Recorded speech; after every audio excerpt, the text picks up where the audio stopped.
Hello hi అండి, welcome to Telugu popular TV. మనతో ఇప్పుడు స్వర్గీయ టంగుటూరి ప్రకాశం పంతులు మనవడైన ఒక కరుణామయుడు, ఒక సాయిబాబా, యోగి వేమన, కబీర్ వంటి భక్తి చిత్రాల్లో నటించిన విజయ్ చంద్ర గారు మనతో ఉన్నారు. వారితో మాట్లాడి మరిన్ని విషయాలు తెలుసుకుందాం. హలో అండి విజయ్ చంద్ర గారు, నమస్కారం. నమస్కారం అమ్మా, నమస్కారం. పవన్ కళ్యాణ్ తప్పకుండా చీఫ్ మినిస్టర్ అవుతాడు. ఆ టంగుటూరి ప్రకాశం పంతులు గారు మా తాత గారు అని చెప్పుకోవటానికి గర్వపడుతున్నాం. మాది స్వతంత్ర దేశం, మాది స్వతంత్ర జాతి. మీరు మా క్రిస్టియన్స్కి ఒక భాష ఉంది అంటే నేను చస్తే ఒప్పుకోను. తెలుగు భాషే మన తెలుగు క్రిస్టియన్స్ కూడా ఉండాలి అంతే. అంటే ఏంలా పెడతామంటే నేను సింపుల్గా సహోదరుల నా కోసం కాదు, మీకోసం, మీ పిల్లల కోసం ఏడవండి. అందరూ వచ్చి బాబాలా ఉన్నాడు, బాబాలా ఉన్నారు, అచ్చు బాబాయే అంటూ మాట్లాడుకుంటూ కనబడుతుంది. కానీ నేను ఆ లోకంలో లేను. నేను ఎక్కడో ఈ నువ్వు ఉన్న 10 సంవత్సరాల నుంచి ఇండస్ట్రీలో కొత్తగా వచ్చాడు కుర్రాడు, ఎలా చేస్తున్నాడు చూడు అన్నారు నాగేశ్వరరావు. అంతే నిబ్బరంగా నవ్వుతో ఎదుర్కోగల శక్తివంతుడు జగన్ అని నేను నమ్మా. Welcome to Telugu popular TV అండి. పాపులర్ టీవీకి నిజంగా ఇవాళ నాకు ఎంతో ఆనందంగా ఉంది. ముఖ్యంగా దేశ విదేశాల్లో ఉన్నటువంటి తెలుగు జాతి ప్రజలందరికీ, చిన్నలకి, పెద్దలకి, అందరికీ కూడా వందనాలు, అభివందనాలు. ముఖ్యంగా ఈరోజు మీ అందరితో కూడా మాట్లాడుకునే అవకాశం నాకు కలిగించినటువంటి ఈ తెలుగు పాపులర్ టీవీ వారికి మరొక్కసారిగా నా శుభాభివందనాలు తెలుపుకుంటున్నాను. ఈరోజు మీ అందరితో కలిసి మాట్లాడుకుని ముచ్చట చేస్తూ మీ భావాలు, నా మనసులో ఉన్న మాటలు మీ అందరితో పంచుకునే ఈ అవకాశం వచ్చినందుకు నేను నిజంగా ఎంతో గర్వపడుతున్నాను. ఇటువంటి channel, Telugu popular channel TV, Telugu popular TV, అసలు ఆ తెలుగు పాపులర్ టీవీ అన్న పేరులోనే ఒక మధురం, సుమధురం, ఆ మాటలోనే ఒక మధురం, ఆ పేరులోనే ఒక స్వచ్ఛత, నీతి, నిజాయితీ కనబడుతున్నటువంటి ఈ తెలుగు పాపులర్ టీవీని మీరందరూ ఆదరిస్తూ ఎప్పటికప్పుడు చూస్తూ వీరు యంగ్ జనరేషన్ లీడర్స్లా ఈ టీవీని ఎవరైతే ఇవాళ మీ ముందుకు తీసుకున్నారో దాంట్లో ఉన్నటువంటి స్టాఫ్ని, ఆ యాజమాన్యాన్ని అందరినీ కూడా మనసారా దీవిస్తూ ఎప్పుడు కూడా మీకు ఎంత త్వరగా కొత్త కొత్త విషయాలు మీకు చేరాలంటే తెలుగు పాపులర్ టీవీ వండర్ఫుల్గా మీ ముందుకు వస్తుంది. ఇప్పటికే వచ్చింది. ఎంతో మందితో మీరు ఇంటరాగ్రేట్ చేసుకోవటం, అలాగే ఎంతోమంది ఇంటర్వ్యూలు తీసుకుని వారందరితో చెప్పినటువంటి మహత్తరమైన విషయాలు మీరు పంచుకున్నారు. ఇంకా ఈరోజు నాకు అవకాశం కల్పించినటువంటి తెలుగు పాపులర్ టీవీకి మరొక్కసారి థ్యాంక్స్. అసలు మీ సినిమా ఎంట్రీ ఎలా జరిగింది? అందరూ సినిమాలో హీరో అవ్వాలనుకుంటారు. మీరు భక్తిలో మీరు ఎలా నటించారంటే ఒక కరుణామయుడు, ఒక సాయిబాబా, కబీరు, యోగి వేమన, అసలు ఇలా వెయ్యాలని మీకు ఆలోచన ఎలా వచ్చింది? ఫస్ట్ మొదటిగా నువ్వు అడిగిన ప్రశ్న చాలా బాగుందమ్మా. ఆ ప్రశ్న ఏంటంటే అసలు మీ సినీ జీవితం, నా సినీ జీవితం ఎలా వచ్చిందంటే అసలు నేను టంగుటూరి ప్రకాశం పంతులు గారి తమ్ముడు, టంగుటూరు శ్రీరాములు గారి మనవణ్ణి. మా స్వయాన మా పిన్ని గారు టంగుటూరు సూర్యకుమారి.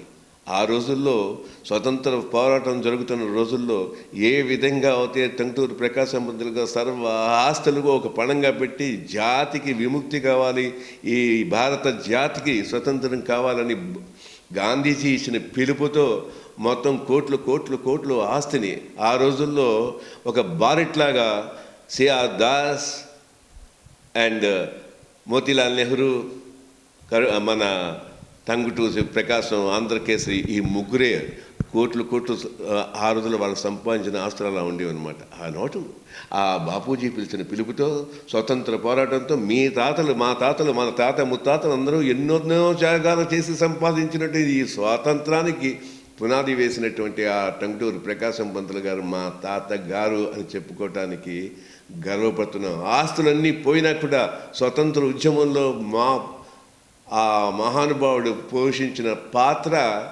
ఆయనకి బ్రిటిషు వారిని రే మీకు దమ్ముంటే కాల్చుకుంటా అని గుండె చూపెట్టింది ఆ మహానుభావుడు మా పెద్ద తాతగారు అని చెప్పుకోవటానికి ఎప్పుడు గర్వపడుతూనే ఉంటాను. ఈరోజు ముఖ్యంగా మీ అందరి ముందు మీరు వేసిన ప్రశ్న మీరు ఎలా సినిమాలో ప్రవేశించారని చెప్పడానికి మా తాతగారి పేరు ఎందుకు తెచ్చానంటే, ఆ రోజుల్లో తాతగారు చిన్నప్పుడే నాటకాలంటే చాలా ఇష్టంగా ఉండేది. ఆయన హనుమంతరావు నాయుడు గారు అనే ఆయన గుంటూరులో ఉండేప్పుడు ఆయన ఒక నాటకం వేస్తే చిన్న పిల్లలుగా ఉన్నటువంటి ప్రకాశం గారు, శ్రీరాములు గారు, జానకి రామయ్య గారు, ముగ్గురు అన్నదమ్ములు, వారు దొంగచాటుగా తడికలలోంచి వెళ్ళి ఆ నాటకాన్ని చూసి ఆ మరునాడు అదే నాటకాన్ని, గయోపాఖ్యాన నాటకాన్ని మళ్ళీ ప్రదర్శించాలని పిల్లలంతా కూడా ఒక చెరుకు తోటలోకి వెళ్ళి అక్కడ ఆ చెరుకు తోటలో తక్కిన మిత్రులు అందరూ కలిసి మొత్తం మీద ఆ నాటకం వేయాలంటే గదలు కావాలి, ఆ కిరీటాలు కావాలన్న ఉద్దేశంతో ఆ చెరుకు గడలు నరికిపోసి మొత్తం ఒక 1/2 ఎకరం దాకా నరికిస్తే ఆ తోటమాని చూసి, ఏమిటా మీరు చేస్తున్నారంటే, హనుమంతరావు నాయుడు గారు చేస్తున్నటువంటి ఆ గయోపాఖ్యాన్ని మేము పిల్లలుగా నటిస్తున్నాం ఇక్కడ అంటూ వాళ్ళు విర్రవీగిపోతే, ఆ తోటకి అధికారి అయినటువంటి ఆయన వీళ్ళందరినీ వాళ్ళ పాలేర్లతో పట్టుకుని చెట్టుకు కట్టేసి ఒక బాదుతుంటే, ఆ సమయంలో హనుమంతరావు నాయుడు గారు ఆ దిక్కుగా వెళ్తూ, ఎందుకు వాళ్ళు అలా కట్టేసావు పిల్లల్ని, ఏం చేశారు తప్పు అంటే, అప్పుడు అడగండి ఎందుకు గదల కోసం దీనికోసం వాళ్ళు ఏదో నాటకం వేస్తారట అనేటప్పటికీ, ఏందన్న ఎందుకు అలా చేసావు, దేనికోసం అవన్నీ చెరుగడలు అవన్నీ నరికేశారు, తోటంతా నాశనం చేశారు ఎందుకు బాబు అని అడిగితే ఆయన ఒక మాట చెప్పాడు, అయ్యా నిన్న దొంగతనంగా వెళ్ళి హనుమంతరావు నాయుడు గారు వేసినటువంటి ఆ నాటకాన్ని చూస్తుంటే ఎంత గొప్పగా ఉంది ఆ నాటకం అనేటప్పటికీ, తన నాటకాల గురించి పిల్లలు చూసి ఇంత పొగుడుతున్నారంటే మీసాల మెదవేస్తున్నటువంటి హనుమంతరావు నాయుడు గారు వెంటనే చెప్పి ఎలా ఉంది ఆ నాటకం అంటే, ఆ నాటకాన్ని నేను ఆ పాత్ర పోషిస్తూ ఇక్కడ అంతగా మాకు కావాల్సిన ఆ గదలు కోసం అని నరికేసా, అంతే మేము చేసిన తప్పేం లేదు, తప్పేమైనా ఉంటే మాది కాదు, అంత బాగా నటించిన ఆ నాటకం వేసినటువంటి హనుమంతరావు నాయుడు గారి తప్ప మా తప్పు ఎలా అవుతుంది, మాకు ఇన్స్పిరేషన్ ఇచ్చారు మేము చేసామనేటప్పటికీ ఆయన ముచ్చటగా ఎంతో ఆనందపడుతూ ఎంతో గర్వపడుతూ, రే ఏదో పిల్లలు కదరా వాళ్ళంతా తప్పు చేశారని అనుకోకరా అని వాళ్ళు విడిపించారు. ఎందుకు చెప్తున్నానంటే, అలాంటిది టంగుటూరి ప్రకాశం పంతులు గారు వంశంలో పుట్టినోటి మాకు నరాల్లో కూడా యాక్టింగ్ అన్నది మా సొంతం. కొంతమంది చెప్తూ ఉంటారు మా ఇంట వంట అన్ని చోట్ల కూడా యాక్టింగ్ ఉందని. ఇవాళ మాకు నిజంగా చెప్పాలంటే అప్పటి నుంచి ఇప్పటిదాకా ఆ స్వతంత్రం వచ్చినప్పుడు టంగుటూరి సూర్యకుమారి మొట్టమొదటిసారిగా పాడిన పాట ఇప్పటికీ ఎప్పటికీ మర్చిపోరు అని గానలో అటువంటి అద్భుతం జరిగింది అంటే ఆ పాట మా తెలుగు తల్లికి మల్లెపూదండ అని. ఆ తర్వాత ఇంకొక పాట, ఆ రోజు స్వతంత్ర పోరాటంలో ఆడిన పాట, మాది స్వతంత్ర దేశం మాది స్వతంత్ర జాతి అంటూ ఆ పాటలు పాడుతుంటే అబ్బబ్బబ్బబ్బబ్బా ఏం చెప్పాలి. ఆనాటి అటువంటి ఉద్యమంలో పిల్లలు లగించి పెద్దలు లగించి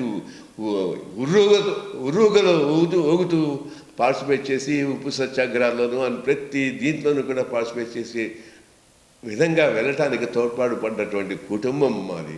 అందుకే వాళ్ళందరిలోనూ ఆ కళామ తల్లి అలాగే ఉంది. ఆవిడ సూర్యకుమారి గారు తెలుగులో బావామరుదులు, ఆనాడు నాగయ్య గారితో కలిసి యాక్ట్ చేసిన చిత్రాలు, అంతకుముందు నారదుడుగా ఆవిడ యాక్ట్ చేసిన చిత్రాలు, ఆ తర్వాత ఆవిడ ఓడన్ కటోలా అనే సినిమాలో దిలీప్ కుమార్ పక్కన యాక్ట్ చేసింది.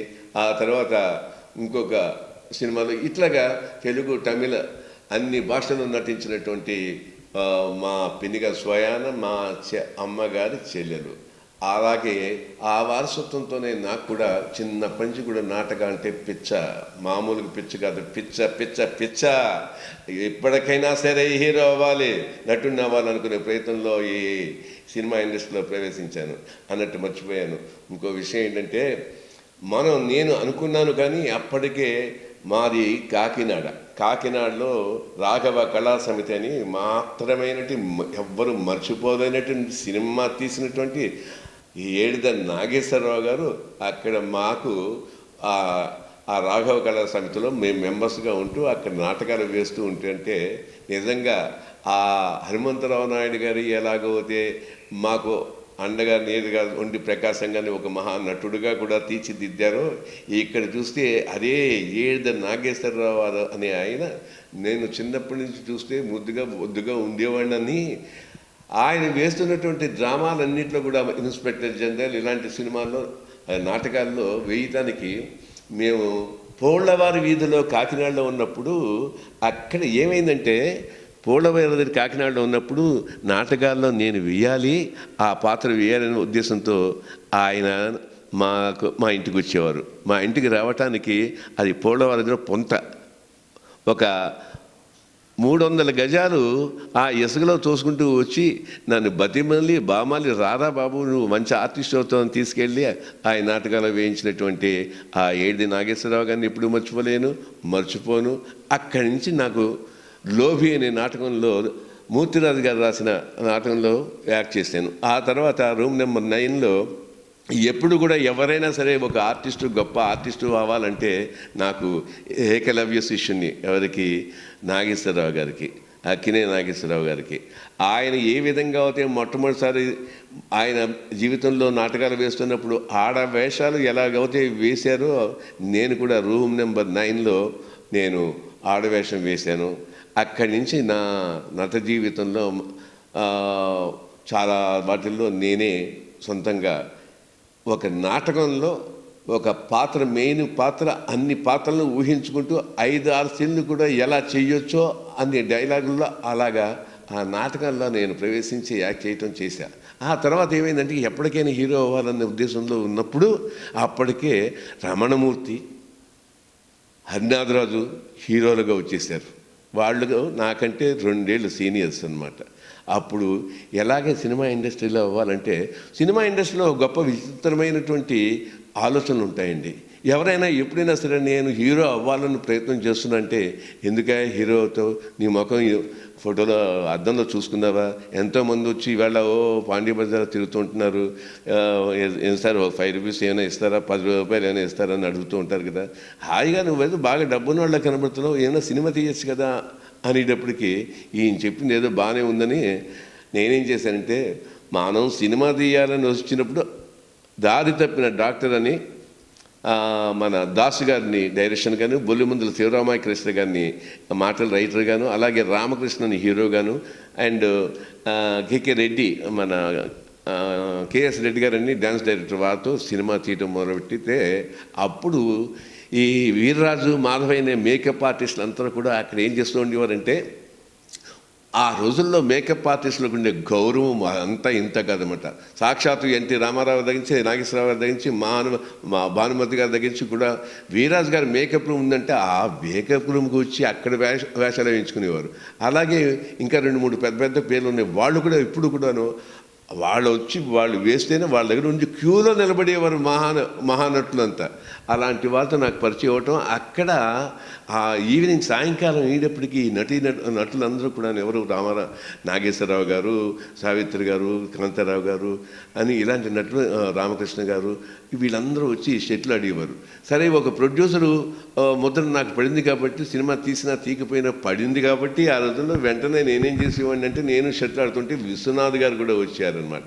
విశ్వనాథ్ గారు నన్ను చూసి నా యొక్క పుట్టు పూర్వోత్తరాలన్నీ తెలుసుకుని, ఏం చేస్తున్నావయ్యా, ఏం చేద్దాం అనుకుంటున్నావు అంటే, నేను ఓ సినిమా తీస్తున్నానండి, ఇలా చేసి ప్రయత్నం చేస్తున్నానంటే, సన్నగా బొచ్చుగా బాగానే ఉన్నావు కదా, సినిమా ఎందుకయ్యా, ఎలా చేస్తావు, ఎంత సినిమా తీయటం అంటే నీకేమో ఇది ఉంది, నా మాట విని నువ్వు సినిమాలో ప్రయత్నం చేయన్నారు. ఇది చాలా విచిత్రమైంది. నేను ఆర్టిస్ట్ అవుదాని వస్తే అందరూ సినిమా తీయండి, ఎందుకండి ఇది అని సలహా ఇచ్చారు. ఇప్పుడు నేను సినిమా తీద్దాం అనుకుంటుంటే నాకు వచ్చిన సలహా ఏంటంటే, ఆర్టిస్ట్ అవడానికి ప్రయత్నించవయ్యా అన్న విశ్వనాథ్ గారి పలుకు, ఆయన పలుకు ఏ సందర్భంలో పలికారో, నువ్వు ఆర్టిస్ట్ అవుతావు అని చెప్పారో, ఆయనకు నా జీవితాంతం రుణపడి ఉంటాను. మహానుభావుడు. ఆ చూపు ఎందుకంటే ఆ కళ్ళల్లో ఆయనకున్నటువంటి గొప్పతనం ఏంటంటే, ఎవరిని చూస్తే ఎవరు ఆర్టిస్ట్ అవుతారో, ఎవరు కాదో, ఎవరు చేయగలుగుతారో అన్నీ చెప్పగలిగినటువంటి మహత్తర మేధావి ఈ సినిమా ఇండస్ట్రీలో ఉంటే, మనం అందరం కూడా జాతి మత భేదాలు లేకుండా గొప్పగా చెప్పుకోగల మహానుభావులు, గొప్పవాళ్ళు, గొప్ప డైరెక్టర్స్లో ఆయన ఒక 10 మంది ఉంటాం. అలాంటి మొత్తం ఇండస్ట్రీలో ఎప్పటికీ ఓ 10 మందినే మనం చెప్పుకోగలుగుతాం. ఆ 10 మందిలో ఆయనకి స్థానం ఉంటుంది. అంత గొప్ప ఆయన చదువు వల్ల, ఆయన దీవెన వల్ల మరో ప్రపంచం అనే దీంట్లో ఆదుర్తి సుబ్బారావు గారు, నేను ఏకలవ్య శిష్యుడని చెప్పుకుంటూ ఉంటానే, నాగేశ్వరరావు గారు ఇద్దరు కలిసి నిర్మిస్తున్నటువంటి ఆ మహత్తరమైనటువంటి వాళ్ళ పతాకంలో నేను యాక్ట్ చేయటం సందర్భం ఏర్పడింది. నాకు కబురు వచ్చింది. అప్పుడు ఆయన హిందీలో ఈ మోగమసలు సినిమా తీస్తున్నారు హిందీలో. నాకు కబురు వచ్చింది, ఒకసారి పిలుస్తున్నారు ఆదుర్తి గారు రా అని. అనేటప్పటికీ అది విశ్వనాథ్ గారు చెప్పడం వల్ల నేను అలా పిలువబడ్డాన సంగతి ఇక్కడ క్లారిటీ ఇస్తున్నాను. సరే, అక్కడికి వెళ్ళి కూర్చునేటప్పటికీ అక్కడ విశ్వనాథ్ గారు, మోతుకూరు జాన్సను, అలాగే ఆదుర్తి గారు అక్కడ కూర్చున్నారు. వాళ్ళు ఒక తివాసీ మీద కూర్చున్నారు. మహానుభావులుగా కూర్చుని డిస్కస్ చేస్తున్నారు. అసలు నన్ను రమ్మన్నారు లోపలికి. నేను వచ్చేటప్పటికి ఒక చిన్న స్టూల్ ఉంది. వాళ్ళంతా కిందకుంటే ఆ స్టూల్ మీద కూర్చోమన్నారు. ఎందుకు సార్, నాకు అక్కర్లేదు, కూర్చో అన్నారు. కూర్చుంటే నేను కూర్చున్నా. ఇంకా ప్రశ్నలు వేస్తారు. ఒక్కొక్కరు ముగ్గురు ఉన్నారు వీళ్ళంతా మహానుభావులు. ఏం ప్రశ్నలు వేస్తారు, ఎలా సమాధానం చెప్పాలి అనేటప్పటికి నాలో తెలియకుండా నా కాళ్ళ నుంచి అసలు మెల్లిగా వణుకు మొదలెడుతుంది అనమాట. వణుకు మొదలెడుతుంటే ఏం కంగారు పడక కూర్చో అన్నారు. అంటే నేను రెడీగా నుండి ఏమేస్తారు, జాన్సన్ గారు ఏం ప్రశ్న వేస్తారు, ఆదుర్తి గారు ఏమేస్తారు, విశ్వనాథ్ గారు ఏమేస్తారు అంటే ఆలోచించుకుంటూ ఏ ప్రశ్నలకి అసలు నేను ఏ సినిమా కోసం వచ్చాం, ఆయన హిందీ సినిమాలో ఇచ్చేస్తున్నట్టున్నారు కదా, దాంట్లో మంచి వేషం వస్తుందేమో, హిందీలో వేద్దాం మొట్టమొదట అని అనుకుంటూ ఉండగా బయట చూస్తే సలీమా అని మరో ప్రపంచంలో హీరోగా యాక్ట్ చేసిన అమ్మాయి కూడా ఉంది. ఆ అమ్మాయిని చూడగానే ముస్లిం తెలిసి, అమ్మో ఈ అమ్మాయి ముస్లిం వచ్చేటప్పటికి ఇదేదో హిందీలో చిన్న వేషం వస్తుంది కదా అనుకుంటే అంతా అయింది. 15 నిమిషాలు అయింది, 20 నిమిషాలు అయింది. అలా కూర్చుంటే నాకు చెమటలు పట్టేస్తున్నాయి. ఆ పరిస్థితుల్లో నేను ఏం చేస్తానంటే అలా చూస్తుంటే ఇంతలో ఆదిత్య గారు, ఏంటి బట్టలు అన్నీ రెడీగా ఉన్నాయా అన్నారు. ఏంటి బట్టలు అడుగుతున్నారు ఏంటి? అదే నసుకుతుంటే అదే రేపు హైదరాబాద్ వెళ్ళాలి, బట్టలు అన్నీ సిద్ధంగా రెడీగా ఉన్నాయా, లేకపోతే వెళ్ళి ఇస్త్రీ చేయించుకుని అన్నీ తీసుకుని రెడీ అని. రెడీగా ఉన్నాయండి, అన్ని మొత్తం అంతా రెడీగా ఉందండి అని సమాధానం చెప్పాను. ఎందుకు మన అడిగారు, అడిగేదానికి రెడీగా ఉన్నాయని చెప్పేసా. అన్నీ అసలు బట్టలు గిట్టలు ఏం లేవు అప్పటికే. అప్పుడు వెళ్ళిపోతే రేపు సాయంకాలం హైదరాబాద్ బయలుదేరుతున్నాను అన్నారు. ఎందుకంటే బయటకు రాగానే ఆయన పేరు మర్చిపోయాను, మహానుభావుడు, ఆయన ప్రైవేట్ మాస్టరు, ఆ సినిమా తీసినటువంటి ప్రొడ్యూసర్ గారు, చాలా మంచి ఇది. బయటకు వచ్చినారు, సే తంతే బూర్లు పుట్లో పడ్డాలే అన్నారు. ఏంటి సార్, ఏంటో నాకు అర్థం అవ్వట్లేదు. ఏంటి సార్ ఏంటండి? నీకు అర్థం అవుతలే, ఇదిగో తీసుకొని మొట్టమొదటిసారిగా 300 రూపాయలు అడ్వాన్స్ తీసుకున్నా. తీసుకున్న సమయంలో చూసి అడుగుతుంటే వెళ్ళి బట్టలను రెడీ చేసుకుని హైదరాబాద్ వెళ్ళాలి అని చెప్పారు. చెప్పేటప్పటికి నాకు అప్పుడు అర్థమైందనమాట. ఆ మరో ప్రపంచం అనే ఇవాళకి ఎప్పటికీ కూడా నా జీవితంలో, నా మైండ్లో, నేను ఆలోచన విధానంలో నాకు ఒక మార్పు వేసి, ఒక ముద్ర వేసి, ఆ మార్పు మరో ప్రపంచం. అది శ్రీశ్రీ గారు చెప్పినట్టుగా ఏంటంటే, మరో ప్రపంచం సాగింది ముందుకంటూ శ్రీశ్రీ గారు చెప్పినటువంటి భావాలతో. అంటే అసలు ఎందుకు ఇక్కడ ప్రతి ఒక్కరు కూడా ఈ కులాలు ఏంటి, ఈ మతాలు ఏంటి, వీటికి అతీతంగా ఒక రకమైనటువంటి ఒక ప్రేమ సామ్రాజ్యమైనటువంటి ఒక దీన్ని మనం ఏర్పాటు చేసుకోలేమా, చేయలేమా? ఎప్పటికీ ఈ సంస్థలు ఇలాగే నిర్వీర్యమైపోతూ ఈ ప్రజలందరూ కూడా ఈ కులాలతోనూ వీటితోనూ దిగిపోవాలన్న ఒక మంచి, ఒక అత్యంత ఉత్తమమైన భావాలతో మించిన ఆ మరో ప్రపంచం అనేది నా జీవితంలో, నా మైండ్లో, నా మనసులో కూడా ఒక ముద్ర వేసింది. అది చాలా ఇన్ఫ్లుయెన్స్ చేసింది. ఆ తర్వాత జీవితంలో ఎప్పుడు కూడా ఇప్పటికీ ఒక రకమైన విత్తు అక్కడే నాకు పడింది అనమాట. అక్కడ ఏంటంటే ఏడుగురు విభిన్న కులాల నుంచి వచ్చినటువంటి నాయకులు ఒక చోట చేరి బాగా ఉన్నతమైన చదువులు చదువుకున్నటువంటి వారు, ఎన్నో రకాలుగా ఆలోచనలు ఉన్నటువంటి వారు, ఇవన్నీ కలిసి ఎందుకు ఈ ప్రపంచం ఇలాగే కుల మతాలతో ఉన్నారు, మనం ఒక మరో ప్రపంచాన్ని సృష్టించాలంటే ఏం చేయాలని ఒక ఆలోచన రాగానే వాళ్ళు తలుక్కున మెలిసింది ఏమిటంటే, చిన్నపిల్లప్పుడే వాళ్ళ జ్ఞానం ఇంకా రాకముందే వాళ్ళందరినీ తీసుకెళ్ళి ఒక ప్రత్యేకమైన ప్రదేశంలో ఎవరికంటా పడకుండా అక్కడ పెంచితే రఘురామయ్య చౌదరి, వీరారెడ్డి, వెంకటశాస్త్రి, ఆదిశెట్టి, అలాగా ప్రతి ఒక్కరికి ఆ వెనకాల తోకలు లేకుండా ఉండేలాగా వీళ్ళందరికీ పేర్లు పెట్టి, ఏ కులంలో పెట్టారో వాళ్ళకి తెలియకుండా ఒక కొత్త బ్యూటిఫుల్ ఎక్స్ట్రాడినరీ సింప్లీ అన్ఇమాజినబుల్ అయినటువంటి సొసైటీ నిర్మించాలనే ఉద్దేశంతో బయలుదేరినటువంటి ఆ యువకుల యొక్క ఆలోచన మరో ప్రపంచం. అది శ్రీశ్రీ గారు చేస్తూ చెప్పితే అక్కడ నిజంగా ఎంత అనిపించింది మా అందరికీ. రాత్రులు ఏం చేసేవాళ్ళం అంటే, మేము ఎక్కడైతే రైస్ గుడౌన్స్ ఉంటే బస్తాలు ఈ అంత ఎడ్యుకేటెడ్ ఒక హీరోయిన్ అయితే ఐజీ గారు కూతురు, ఇలాగా మొత్తం ఒక కోటీసుడు అయినటువంటి వ్యాపారస్తుడు, బియ్యం వ్యాపారస్తుడు, ఆయన కొడుకు, ఇట్లాగా లక్షల కోట్లకి పడగలెత్తినటువంటి ధనవంతుల పిల్లల్లో వచ్చిన మార్పు నేను ఇప్పటికీ అనుకుంటాను అనమాట. నిజంగా ఆ మరో ప్రపంచం అన్నది ఈరోజు చూస్తున్నటువంటి రకరకాలుగా దోచుకున్నటువంటి మహాధనవంతులైనటువంటి ఆ పిల్లల్లో వాళ్ళల్లో మార్పు రాకపోయినా వాళ్ళ సంతతిలో ఆ మరో ప్రపంచంలో ఆనాటి ధనవంతుల బిడ్డలకు వచ్చిన ఒక ఆలోచన ఇప్పుడైనా వస్తే ఎంత బ్రహ్మాండంగా ఉంటుంది, ఎంత గొప్పగా ఉంటుందని అనిపిస్తూ ఉంటుంది. వాళ్ళంతా కలిసి ఆ రోజు ఏం చేశారని తీసుకురావటం, ఆ సినిమా నాకు ఎప్పటికీ ఎంతో గొప్ప సినిమాగా నా జీవితంలో మిగిలిపోతుంది. అక్కడి నుంచి నాది ఏంటంటే, ఆ సినిమా అయిన తర్వాత ఇక చూసుకోండి, అందరూ ఒకసారి ఆ సినిమాలో నేను ఒక సన్నివేశంలో ఒక పాటలో పాడుతూ, నేను ప్రసన్నాన్ని పాడుతూ ఆ మారు వేషంలో మీసాలు పెంచుకుని ఒక కోయవాడిగా ఉంటూ పాటలు పాడుతూ పిల్లల్ని ఎత్తుకుపోయిన సిచ్యువేషన్లో ఆ రోజు అక్కడ నాకు ఎదురుగుండా ఏంటి నాగేశ్వరరావు గారు, అలాగే ఆదుర్తి గారు, ఆయన చెరువు ఆంజనేయ శాస్త్రి గారు, విశ్వనాథ్ గారు, వీళ్ళంతా కూర్చుని ఆ పాట చూస్తుంటే ఆ ఆంజనేయ శాస్త్రి గారు ఎందుకన్నారో తెలియదు కానీ ఆ రోజుని నాగేశ్వరరావు గారితో ఆదుర్తి గారితో, సార్ చూడండి సార్, వాడు సన్నగా పొడుగ్గా మీసాలు పెట్టుకుని గడ్డం పెట్టుకుంటే అచ్చు క్రీస్తులో ఉన్నాడు కదా సార్, క్రీస్తు వేషం వీడి చేత వేసాడు బ్రహ్మాండంగా ఉంటుంది సార్ అంటుంటే, అప్పుడు నాగేశ్వర గారు అవును అలాగే ఉన్నాడు, తప్పకుండా వేస్తాడంటే నాకు అలాగే అనిపిస్తుంది. ఆదిత్య గారు, విశ్వనాథ్ గారు, ఆ నలుగురు అన్నది ఆ తర్వాత కాలంలో వారన్న మాట అట్లాగే అదే అంట, ఒక మహత్తరమైన శక్తివంతులైనటువంటి విషయం ఉన్నవాళ్ళు, ఒక గొప్పవాళ్ళు, వాళ్ళు ఒక మాట అంటే మాత్రం ఆ మాటకి ఎంత అర్థం ఉంటుందో, ఎంత ఇది ఉంటుందో, అది ఎలా ఫలిస్తుందో రాబోయే కాలంలో సాక్ష్యం ఈ నలుగురు అన్న మాటలు. నాకు తెలియకుండా అప్పుడు అలా అంచెలంచెలుగా ఎదగటం ఎలా జరిగిందంటే, కౌబాయ్ హీరోగా నేను యాక్ట్ చేశాను. ఒకటి ఫస్ట్ పిక్చర్ నాకు పూర్ణచంద్ర గారు, అట్లూరు పూర్ణచంద్ర గారు ఇచ్చినటువంటి దాసి గారి డైరెక్షన్లో ఒక ఆయన అసోసియేట్ డైరెక్టర్ రెడ్డి అని ఒక ఆయన ఉండేవారు, కృష్ణారెడ్డి.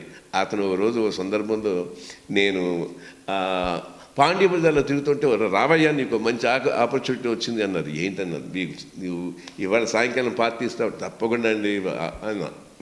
తీసుకెళ్తే ఆ రోజు విజయలలిత దౌడీ రణిలో యాక్ట్ చేస్తున్న సినిమాలో నేను హీరో కాదు, యాక్చువల్గా చెప్పాలంటే ఆవిడ హీరో, నేనేమో హీరోయిన్ లాంటి క్యారెక్టర్ వేశాను.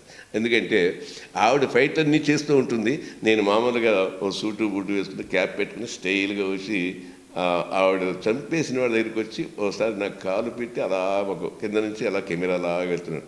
వెంటనే అనేటప్పటికి నేను మళ్ళీ స్పెట్స్ తీసి అక్కడ కార్యక్రమాన్ని మొదలుపెట్టేవాడిని అనమాట. ఇట్లాగా ఆ సీన్లో మొత్తం మీద ఆ ఫస్ట్ పిక్చరే 75 days ఆడింది. అది గొప్ప సక్సెస్ అనమాట. అక్కడి నుంచి నాకు తిరగలేదు. మొత్తం 2 years లోపలే 10 సినిమాల్లో నేను యాక్ట్ చేయడం జరిగింది. ఆ తర్వాత ఎందుకో ఒక క్లిష్టమైన పరిస్థితుల ప్రభావంతో నేను 2-3 ఏళ్ళు సినిమా ఇండస్ట్రీకి దూరం అయ్యి పరిస్థితి ఏర్పడటం. అప్పుడు అనుకోకుండా ఒకరోజు తంకప్ప మాస్టర్, ఎందుకంటే తంకప్ప మాస్టారు నన్ను నాగేశ్వరరావు గారు ఒక సినిమా చేసేవారు బుద్ధిమంతుడని, బాపు గారు రమణ గారు చేసిన దాంట్లో ఆ బాపు రమణ నాకు స్నేహితులు అవ్వటం వల్ల ఆ ప్రొడక్షన్ అంతా ఆ రోజుల్లో నేను చూస్తున్న సమయంలో బాగానే ఉన్నావు కదా, సరదాగా సాంగ్లో స్టెప్ వేస్తూ నిలబడి తంకప్ప మాస్టర్ అంటే వెనకాల నిలబడి డ్యాన్స్ చేస్తుంటే ఆయన ఏమన్నారంటే, సార్ తంకప్ప మాస్టరు నాగేశ్వరరావు గారిని ఉద్దేశించి, సార్ చూడండి ఆ కుర్రాడు ఎంత స్టెప్స్ బాగా వేస్తున్నాడంటే, ఏది ఒక్కసారి మళ్ళీ వెయ్యి అన్నారు. నాకు చేతులు కాళ్ళు వణకడం మొదలెట్టాయి.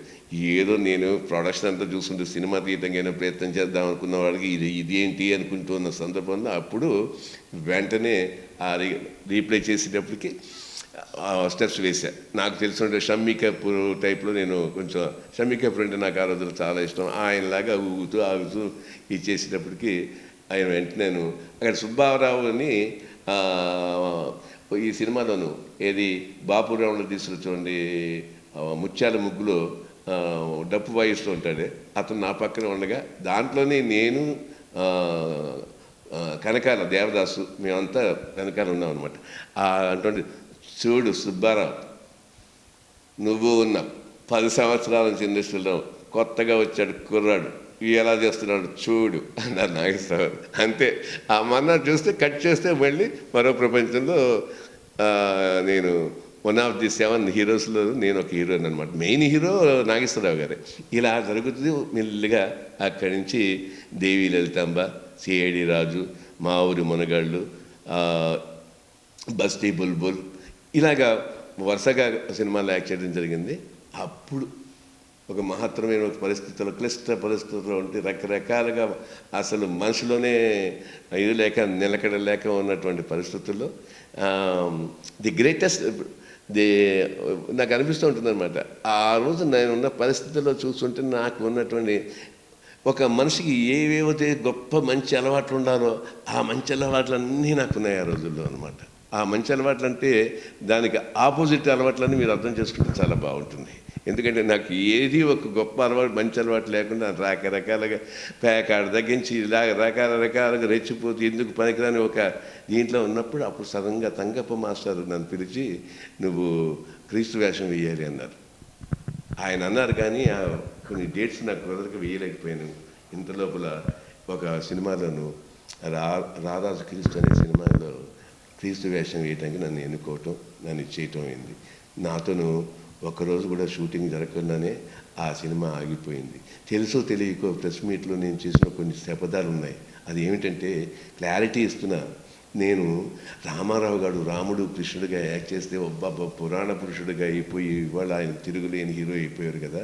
జీవితంలో ఒక క్రీస్తు వేషం వేస్తే ఈ వేషాన్ని కానీ నేను సక్రమంగా పట్టుదలతో క్రీస్తులాగే నేను నటించగలిగితే అసలు ఇక సినిమా ఇండస్ట్రీలో నాకు పర్మనెంట్గా ఒక 20-30 ఏళ్ళు హీరోగా ఉండొచ్చు, లక్షల కోట్లు సంపాదించవచ్చు, భవంతులు చేసేయచ్చు.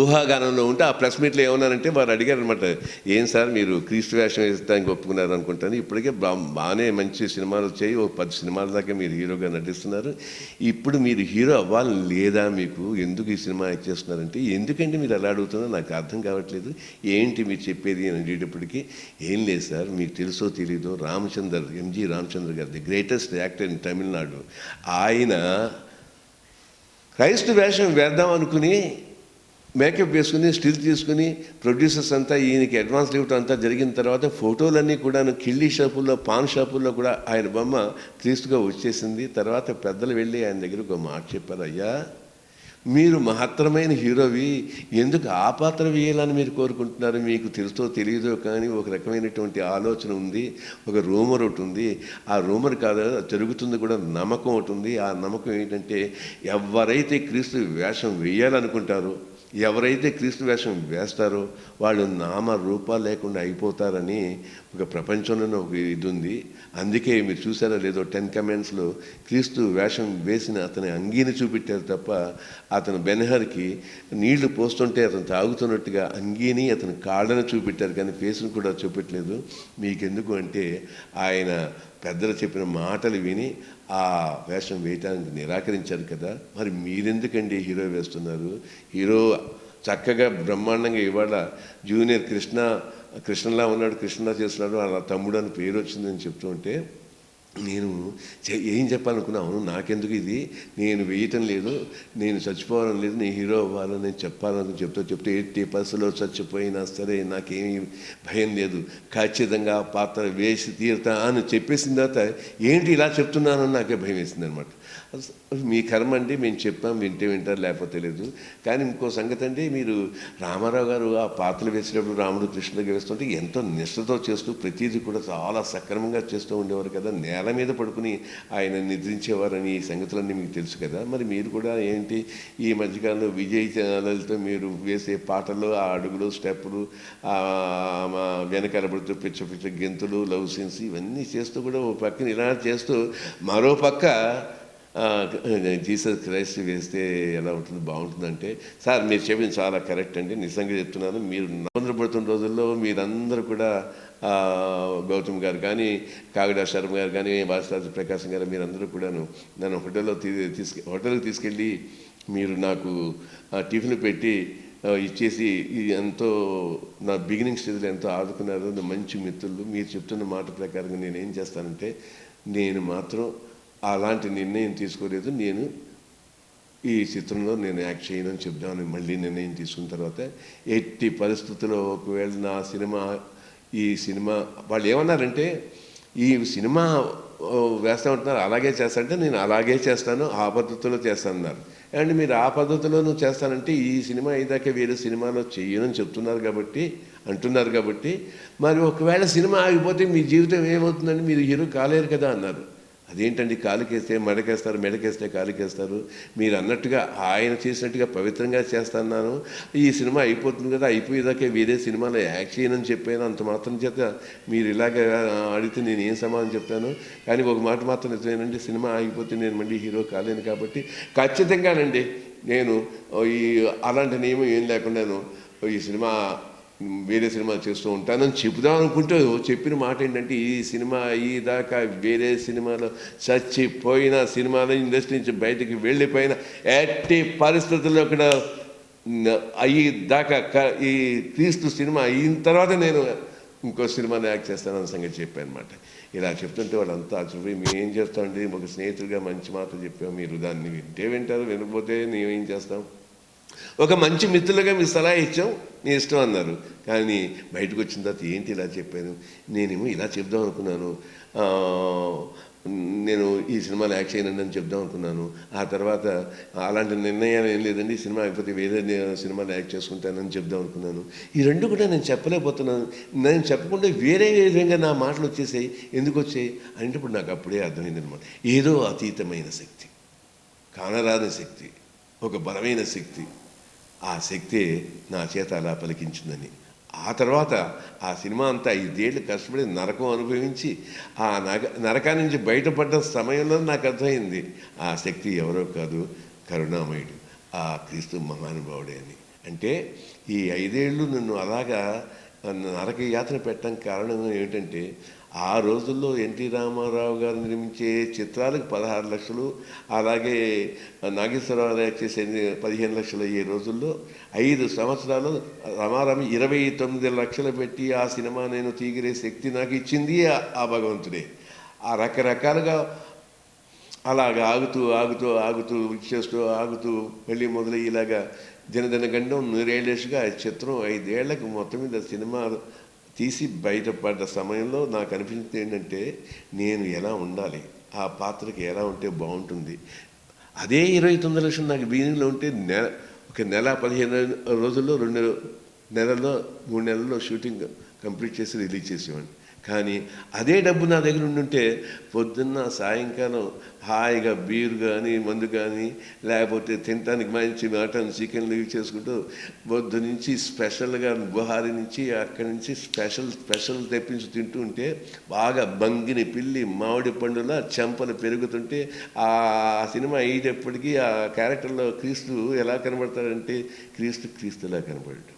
ఒక రకమైన బొగ్గలు పెంచేసినటువంటి ఆ రూపురేపులు ఉండేవే కావు. కాబట్టి ఆయనే నేను ఎలా ఉండాలో బక్క చిక్కిపోయి కడుపు లోపలికి వెళ్ళిపోయి నా పేగులు కనబడేలాగా, నా ఎముకలు కనబడేలాగా ఉండేలాగా సెల్ ఫోన్ చెక్కినట్టుగా నా కళ్ళు ఎలా ఉండాలి, నా రూపు ఎలా ఉండాలి, నా మాట ఎలా ఉండాలి, మాట ఎక్కడి నుంచో గుండె లోతు నుంచి ఎక్కడి నుంచో బావిలోంచి వచ్చేటట్టుగా నా కోసం కాదు, మీకోసం, మీ పిల్లల కోసం, నా కోసం ఏడవకండి, మీకోసం, మీ పిల్లల కోసం ఏడవండి. ఏంటి అసలు ఆ శిలువ మీద క్రీస్తుని శిలువ వేస్తున్న సమయంలో ఎలా ఉండేవాడిని అంటే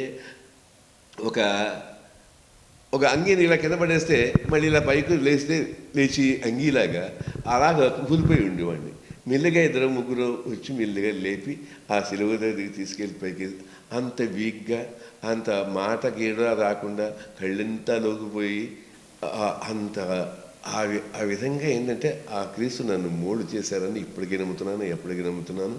ఆ కరుణామయుడు అనే సినిమాకి డైరెక్టర్, ప్రొడ్యూసర్, నటించింది కూడా ఆయన ఎలా నటించారో అలాగే నా చేతి చేయించుకున్నది ఆయనకి. ఇకపోతే బాబా, షిరిడి సాయిబాబా గురించి చెప్పాలంటే నిజంగా అది ఒక పెద్ద చరిత్ర. నేను ఎలాగైతే నేను నా కరుణామయుడు సినిమా, నేను నా కరుణామయుడు బుక్ ఎలా రాశా, దాంట్లో జరిగినన్ని నేను నా కరుణామయుడు అనే పుస్తకం. విజయ్ చంద్ర గారు, మీరు కరుణామయుడు సినిమా నటించేటప్పుడు మీరు అసలు ఎలా అంటే బైబిల్ ఏమన్నా చదివారా? అసలు ఆయన స్టోరీ, యేసుక్రీస్తు స్టోరీ మీకు ఎలా తెలుసు? మీరు దానివల్ల ఎంత రిస్క్ కష్టపడ్డారు, దాని గురించి చెప్పండి. అమ్మా, చాలా మంచి ప్రశ్న వేసామమ్మా. అందరూ వేసే ప్రశ్న కొంచెం డిఫరెంట్గా ఉన్నా కూడా ఆ రోజుల నుంచి ఈ రోజుల దాకా నన్ను అందరూ అడిగేవారు, ఏది అసలు ఈ సినిమా తీయాలని మీకు ఆలోచన ఎందుకు వచ్చింది, ఏమైనా కష్టాలు పడ్డారా అని. అందుకే నేను చెప్తున్నా కదా, ఇందాక చూపెట్టానే నేను నా కరుణామయుడిలో అది అందరూ చదవాల్సిన పిక్చర్. ఎందుకంటే ప్రతి క్రిస్టియన్ కూడా చదవాలి.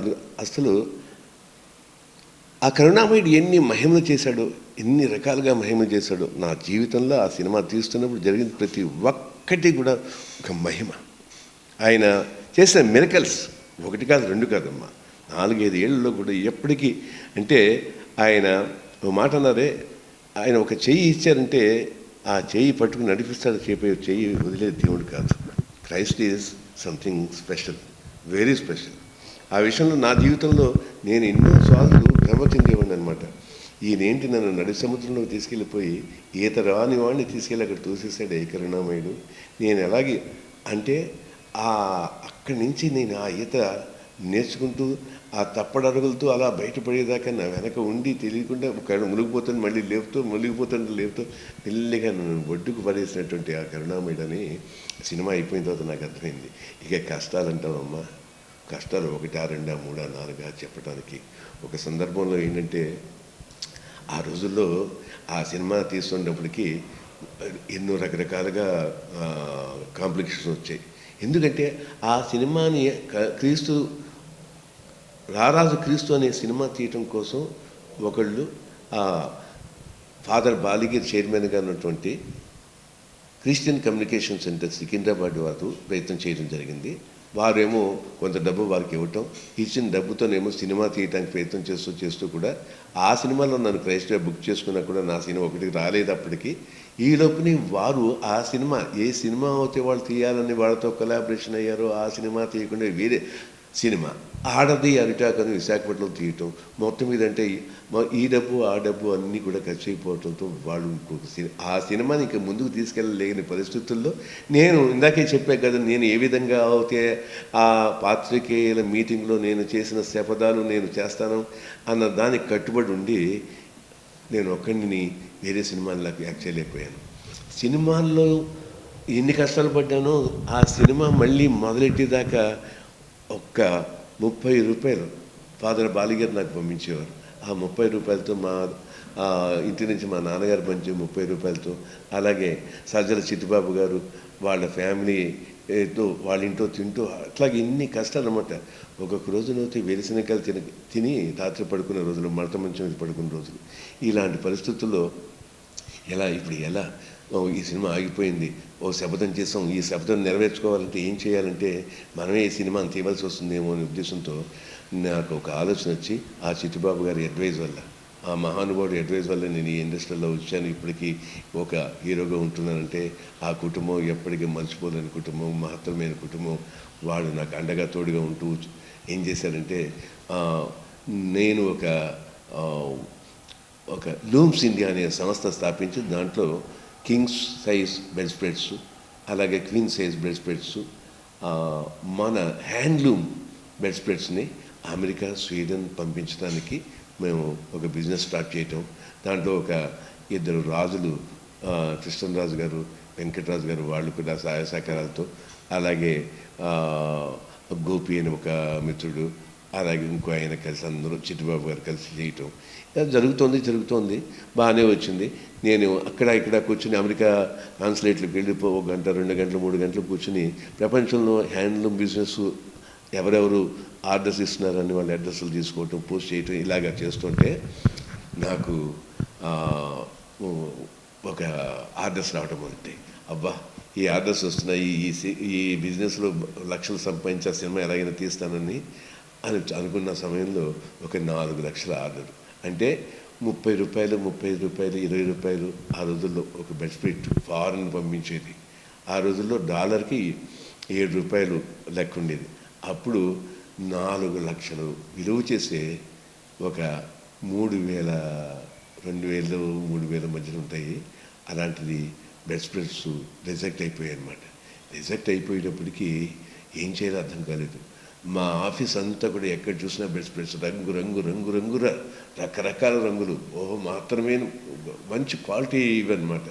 అదంతా అలా ఆగిపోయింది. ఆగిపోయికి ఏం చేయాలో తోచలేదు. అప్పుడు ఆ భగవంతుడు, ఆ క్రీస్తు నాకు ఇచ్చిన ఆలోచన ఏంటంటే, ఏంటి ఆలోచిస్తున్నావు, ఎందుకు కంగారు పడుతున్నావు, బిజినెస్ ఆగిపోయిందా, నీ నిర్ణయం ఏంటి, ఏమనుకున్నావు, నీకోసమే ఆగిందనుకో, నీకోసమే ఆ టైంలో ఎగ్జిక్యూట్ చేయలేకపోయినటువంటి ఆర్డర్ ఆగిపోయిందని, నీకోసం ఆగిపోయిందని అనుకో అంటూ ఆ క్రీస్తు నాకు ఎదురుండా కనిపించి చెప్తుంటే నేను నమ్మలేకపోయాను. వెంటనే ఆలోచన వచ్చింది. అవును, ఈ బట్టలు రకరకాలుగా ఉన్నాయి. ఈ బట్టలతోనే ఆ రోజుల్లో జెరూసలేంలో ఉండేటువంటి ఆనాటి ఆ మనుషులందరూ కూడా ధరించే బట్టలు రకరకాలుగా విచిత్రంగా ఉన్నాయి కదా, అవన్నీ ఎందుకు కుట్టించకూడదు అనుకున్నా. నా దగ్గర 25 మంది ఆ రోజుల్లో నేను మామూలుగా ఈ రెడీమేడ్ గార్మెంట్స్ కూడా ఎక్స్పోర్ట్ చేసేవాడిని స్వీడన్. వాళ్ళ కోసం చేస్తున్నట్టు పెద్ద టేబుల్లో అప్పుడు మొదలెట్టానమాట. నేను, ఆ చిట్టుబాబు గారి కూతురు శైలజ, నేను, శ్రీనివాస పిల్లలు, ఇలాగే చిట్టుబాబు గారు అంతా కూర్చుని ఆ మాస్టరు ఒక పెద్ద టేబుల్, పొడుగు టేబుల్లో తాను అలా పరిచేవారు అనమాట. అక్కడి నుంచి మామూలుగా కట్ చేసేటప్పటికి ఏంటంటే కాలర్స్ సెపరేటు, అట్లాగే ఈ కాలర్ సెపరేట్ చేస్తారు, చేతులు సెపరేట్ చేస్తారు, బాడీ బ్యాక్ ఒక రకంగా ఇలా కట్ చేస్తే మార్కింగ్ వేయగానే కట్ చేయాలన్నమాట. ఒక 20 వరుసగా ఒకదాని మీద ఒకటి వేసి పొడుగంతా ఒక ఇచ్చేసేసిన కట్ చేయాలి. ఆ కట్ చేసేటప్పుడు నేను కూడా కట్ చేసేవాడిని. ఆ కట్ చేస్తుంటే ఈ 5,000 కూడా బొబ్బలు ఎక్కిపోయి ఇదైపోయి ఈ చేతితో చేసేవాడిని. ఇట్లా అంత కష్టపడి చేస్తే అవి ఎదురుగుండా నాకు బట్టలు కనబడ్డాయి. అప్పుడు మళ్ళీ ఇదే ఫాదర్ బాలయ్య దగ్గరికి వెళ్ళి, అయ్యా మీరు నాకేమి ఫ్రీగా నాకేం డబ్బు ఇవ్వక్కర్లేదు, ఇంత ఇది ఉంది, నేను 1,00,000 రూపాయలు పెట్టుబడి పెట్టుకోగలను, నేను క్యాష్ నా ఫ్రెండ్స్ దగ్గర ఉంది, మీరు కానీ ఒక 6 లక్షలు బ్యాంక్ లోన్ ఇప్పించండి, నేను ఈ సినిమా కంప్లీట్ చేస్తానంటే అప్పుడు ఆ రోజుల్లో వారికి అయినటువంటి ఆల్రెడీ ఒక 6 లక్షలు వాళ్ళ దగ్గరించి ఇచ్చినటువంటి 6 లక్షలు దుర్వినియోగం అయిపోవటం వల్ల నమ్మకాలు పోయి మొత్తం మీద క్యాథలిక్ క్రిస్టియన్ సెంటర్ సికింద్రాబాద్లో మొత్తం ఆనాటి యజమాని ఏమన్నారంటే, ఆ డైరెక్టర్లు అందరూ కూడా కమిటీ మెంబర్స్, వద్దు ఫాదర్, మనకెందుకు, already we had blister experience, ఇంత డబ్బు వేస్ట్ అయిపోయిందంటే ఏమైనా సరే ఒక లివింగ్ క్రైస్ట్ లాగా ఆ ఫాదర్ బాలగిరి అనే ఆయన, లేదు నాకు గట్టి నమ్మకం ఉంది, ఎప్పటికైనా ఈ సినిమా తీయాలి అంటే ఒక్క విజయ్ చంద్ర తీయగలుగుతాడు, అతనికి అప్పచెప్తాను నేను, అతనికి బ్యాంక్ లోన్ ఏర్పాటు చేద్దాం అంతే తప్ప అతను అప్పుగా మనల్ని ఏం అడగట్లేదు, అతను షూరిటీ మీద అతను చేసుకుని ఇది మనం ఏం ఇవ్వట్లేదు కాబట్టి బ్యాంక్ నుంచి అతను తీసుకుంటాడు, అతని అప్పు తీసుకునే పద్ధతిలో ఏర్పాటు చేద్దామని ఏర్పాటు చేశారు. ఇక చూసుకోండి 6 లక్షలు. నేను ఎప్పటికప్పుడు ఏం చేసేవాడినో తెలుసో తెలియక వాళ్ళని ఎవరినైనా మోసం చేస్తానో మోసం చేయలేదో నాకు తెలియదు, కానీ ప్రపంచంలో అత్యంత అధికమైన దేవుడు ఎవరైనా ఉన్నారు అంటే అది క్రీస్తేనని నమ్మకం. ఎందుకంటే ప్రపంచంలో ఏ కంట్రీలో చూసినా, ఏ సిటీలో చూసినా, ఎక్కడ చూసినా చర్చిలు, ఆ చర్చిలు కాకుండా అబ్బబ్బబ్బబ్బబ్బ ఎలాంటి భవంతుల్లో ఆ క్రీస్తు ఒక చర్చిలు ఉన్నాయి. స్వీడన్లో కానీ, అమెరికాలో కానీ, లండన్లో కానీ, ప్యారిస్లో కానీ, జర్మనీలో కానీ, ఇలా ఏ కంట్రీ పేరు చెప్పినా కూడా ఆ క్రీస్తు భవంతులు కోట్లు కోట్లు కోట్లు విలువ చేసి అటువంటి మాత్రమైన డబ్బున్న దేవుడు చేస్తుంటే నాకు డబ్బు ఎక్కడ లోటు లేకుండా వస్తుందని నమ్మకం, గుడ్డి నమ్మకం, తెలియని నమ్మకం, అజ్ఞానంలో, అంధకారంలో, ఆలోచనలో మామూలు సాదాసీదా అయిన ఒక సామాన్య మానవుడికి కలిగే భ్రాంతి కళ, అలాంటి కళ్ళకంటూ చేస్తుంటే ఇంత చేస్తే ఆయన డబ్బు ఇవ్వటం అయింది. 6 లక్షలు పునిష్ట చేసేస్తానని ఏం చేసేవాడిని, 6 లక్షలు నేను ఖర్చు పెట్టేటప్పటికి 2.5 రీల్స్ కూడా రాలే. అదేంటయ్యా అన్నారు. ఎలాగోలా సంపాదిస్తానని ఎన్ని విచిత్రాలు జరిగాయి, రకరకాలుగా జరిగాయి. ఏంటి సినిమా ఆగిపోయింది, ఎట్లా దానికి పాత సినిమాకి సంబంధం లేకుండా కొత్త సినిమా తీయటం కోసం మన పెద్ద డైరెక్టర్ గారిని ఆయన్ని పెట్టుకుని, అలాగే కెమెరామ్యాన్ కేఎస్ ప్రసాద్ గారిని పెట్టుకుని, ఇంకొక మన రైటర్ మోదుగురు జాన్స్తో పాటలు గీతలు రాస్తుంటే రకరకాల ఇబ్బందులు. ఆయనేమో మా తెలుగు మాకు మోదుగురు జాన్స్ గారు ఊరికే ఉండకుండా చిన్న గొడవ పెట్టేవారు. అయ్యా నీకు తెలియదు కానీ మా క్రిస్టియన్స్ అంతా కూడా నేను రాస్తే తప్ప వాళ్ళు ఒప్పుకోరు, పైగా మాకు ఒక భాష ఉంటుంది, ఆ భాషలోనే మీరు డైలాగ్ రాయాలన్నారు. ఏమంటే నా తెలుగుతాను, తెలుగులో క్రిస్టియన్స్కి వేరే భాష ఏమైనా ఉంటుందా అని అడిగా. అంటే ఎందుకు ఉండదు, మాదంతా కొంచెం యాస ఉంటుంది అంటే ఆ రోజు చెప్పా, అయ్యా మీరు మాటలు రాస్తున్నారు కానీ ఒక సంగతి గుర్తుంచుకోండి, మీరు మాత్రం ఆ క్రిస్టియన్ యాస ఉంటుంది చూస్తారా, మాకు అనుదినము ఆహారం ప్రసంగము ఇట్లాగా మేము ఇలా రకరకాలుగా. అసలు మీకు ఈ భాష ఎలా వచ్చిందో తెలుసా అండి, ఫారెన్ నుంచి అమెరికన్స్ ఇది పెద్ద పెద్ద ఇది బిషప్లు, పాస్టర్స్ వాళ్ళంతా ఇక్కడికి వచ్చినప్పుడు మన మీద, మన తెలుగు వారి మీద, ఇక్కడ ఉన్నటువంటి క్రిస్టియన్స్ మీద ప్రేమతో వారు ఏమనివారో తెలుసా అండి, మన హై స్కూల్లో కానీ స్కూళ్ళల్లో కానీ క్రిస్టియన్స్ వచ్చి మాకు మెసేజ్ ఇవ్వడానికి వచ్చినప్పుడు వాళ్ళు ముందుగానే అక్కడ వచ్చిన హెడ్ మాస్టర్ గారు, ఏ కృపానందం గారినో లేకపోతే ఏ శామ్యుల్ గారిని అడిగి, మేము తెలుగులో మాట్లాడతాము, we want to speak in Telugu, మేము మిమ్మల్ని ప్రేమించుచున్నాము అని చెప్పాలి, వీఆర్ లవింగ్ యూ అని చెప్పాలి.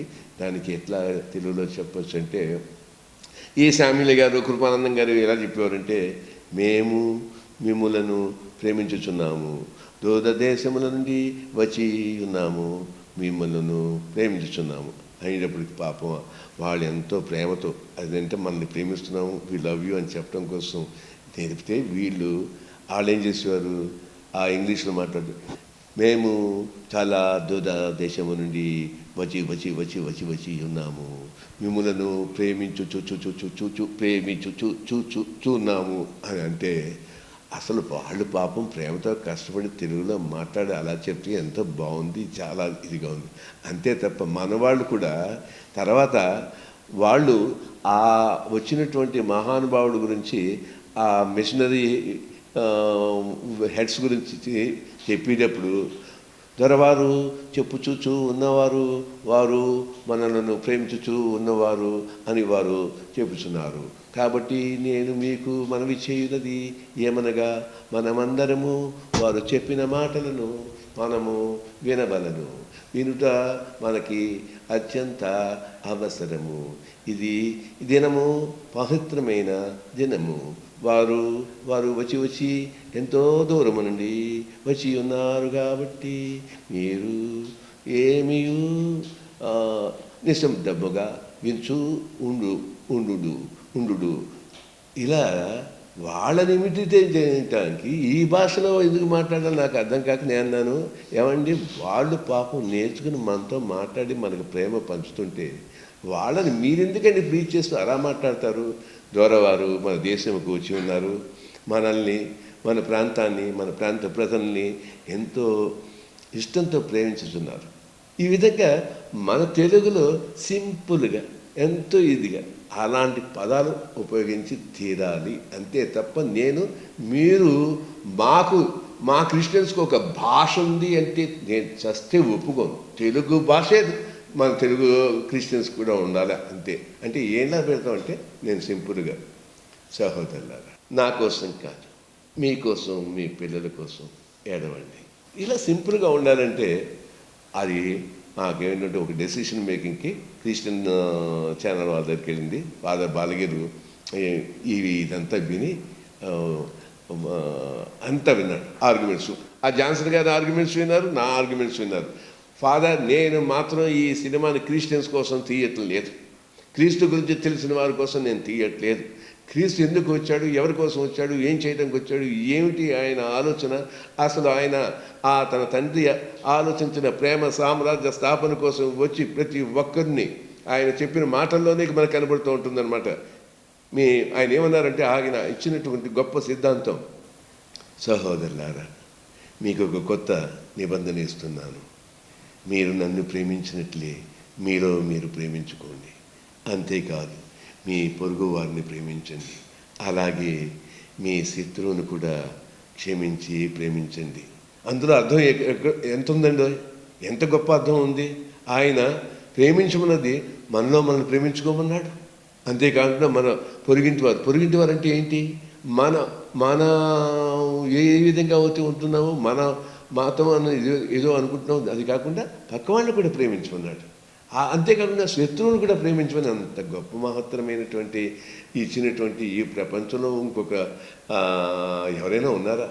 సమస్త మానవాళి కోసం వచ్చినటువంటి ఆ క్రీస్తు అన్నది ఇప్పటికీ ఎప్పటికీ నమ్ముతాను. యాజ్ నాట్ కమ్ ఫర్ ఆ దేవదేవుడైన తండ్రి గారు తన కుమారుణ్ణి దేవయ్య కుమారుణ్ణి ఈ ఇళ్లలోకి పంపించినది ఒక రీజన్, మెయిన్ రీజన్ ఏంటంటే ఆ దేవదేవుడు తను మానవుని రూపొందించిన తర్వాత వారికి ఒక రకమైనటువంటి ఏ విధంగా తన జీవితాన్ని వెళ్లదీయాలో అన్నది నిర్దేశించిన తర్వాత ఎప్పుడైతే ఈ మానవుడు దారి తప్పుతున్నటువంటి ఆ సమస్త మానవాడిని మళ్ళీ తన మార్గంలో తెచ్చుకోవడానికి ఆయన ప్రయత్నం చేశాడని నేను నమ్ముతాను. కాబట్టి అప్పుడు ఎట్లాంటి చిక్కులు ఇప్పుడు నమ్ముతాను. కాబట్టి ఆయన సర్వ మానవుల కోసం వచ్చారు. బాగా తెలిసిపోయినటువంటి క్రిస్టియన్స్కి క్రీస్తు గురించి మళ్ళీ నేను ఎందుకు చెప్పాలి?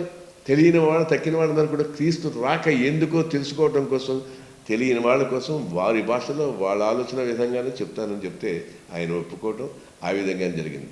ఇక షూటింగు అప్పుడప్పుడు ఏదో దినదిన గండం నూరేళ్ళాయుష్ అని మన పెద్దలు అంటూ ఉంటారు. అట్లాగే 2 రోజులు 3 రోజులు షూటింగ్ అయిపోతే మరి 10 రోజులు నెల ఆగిపోయింది.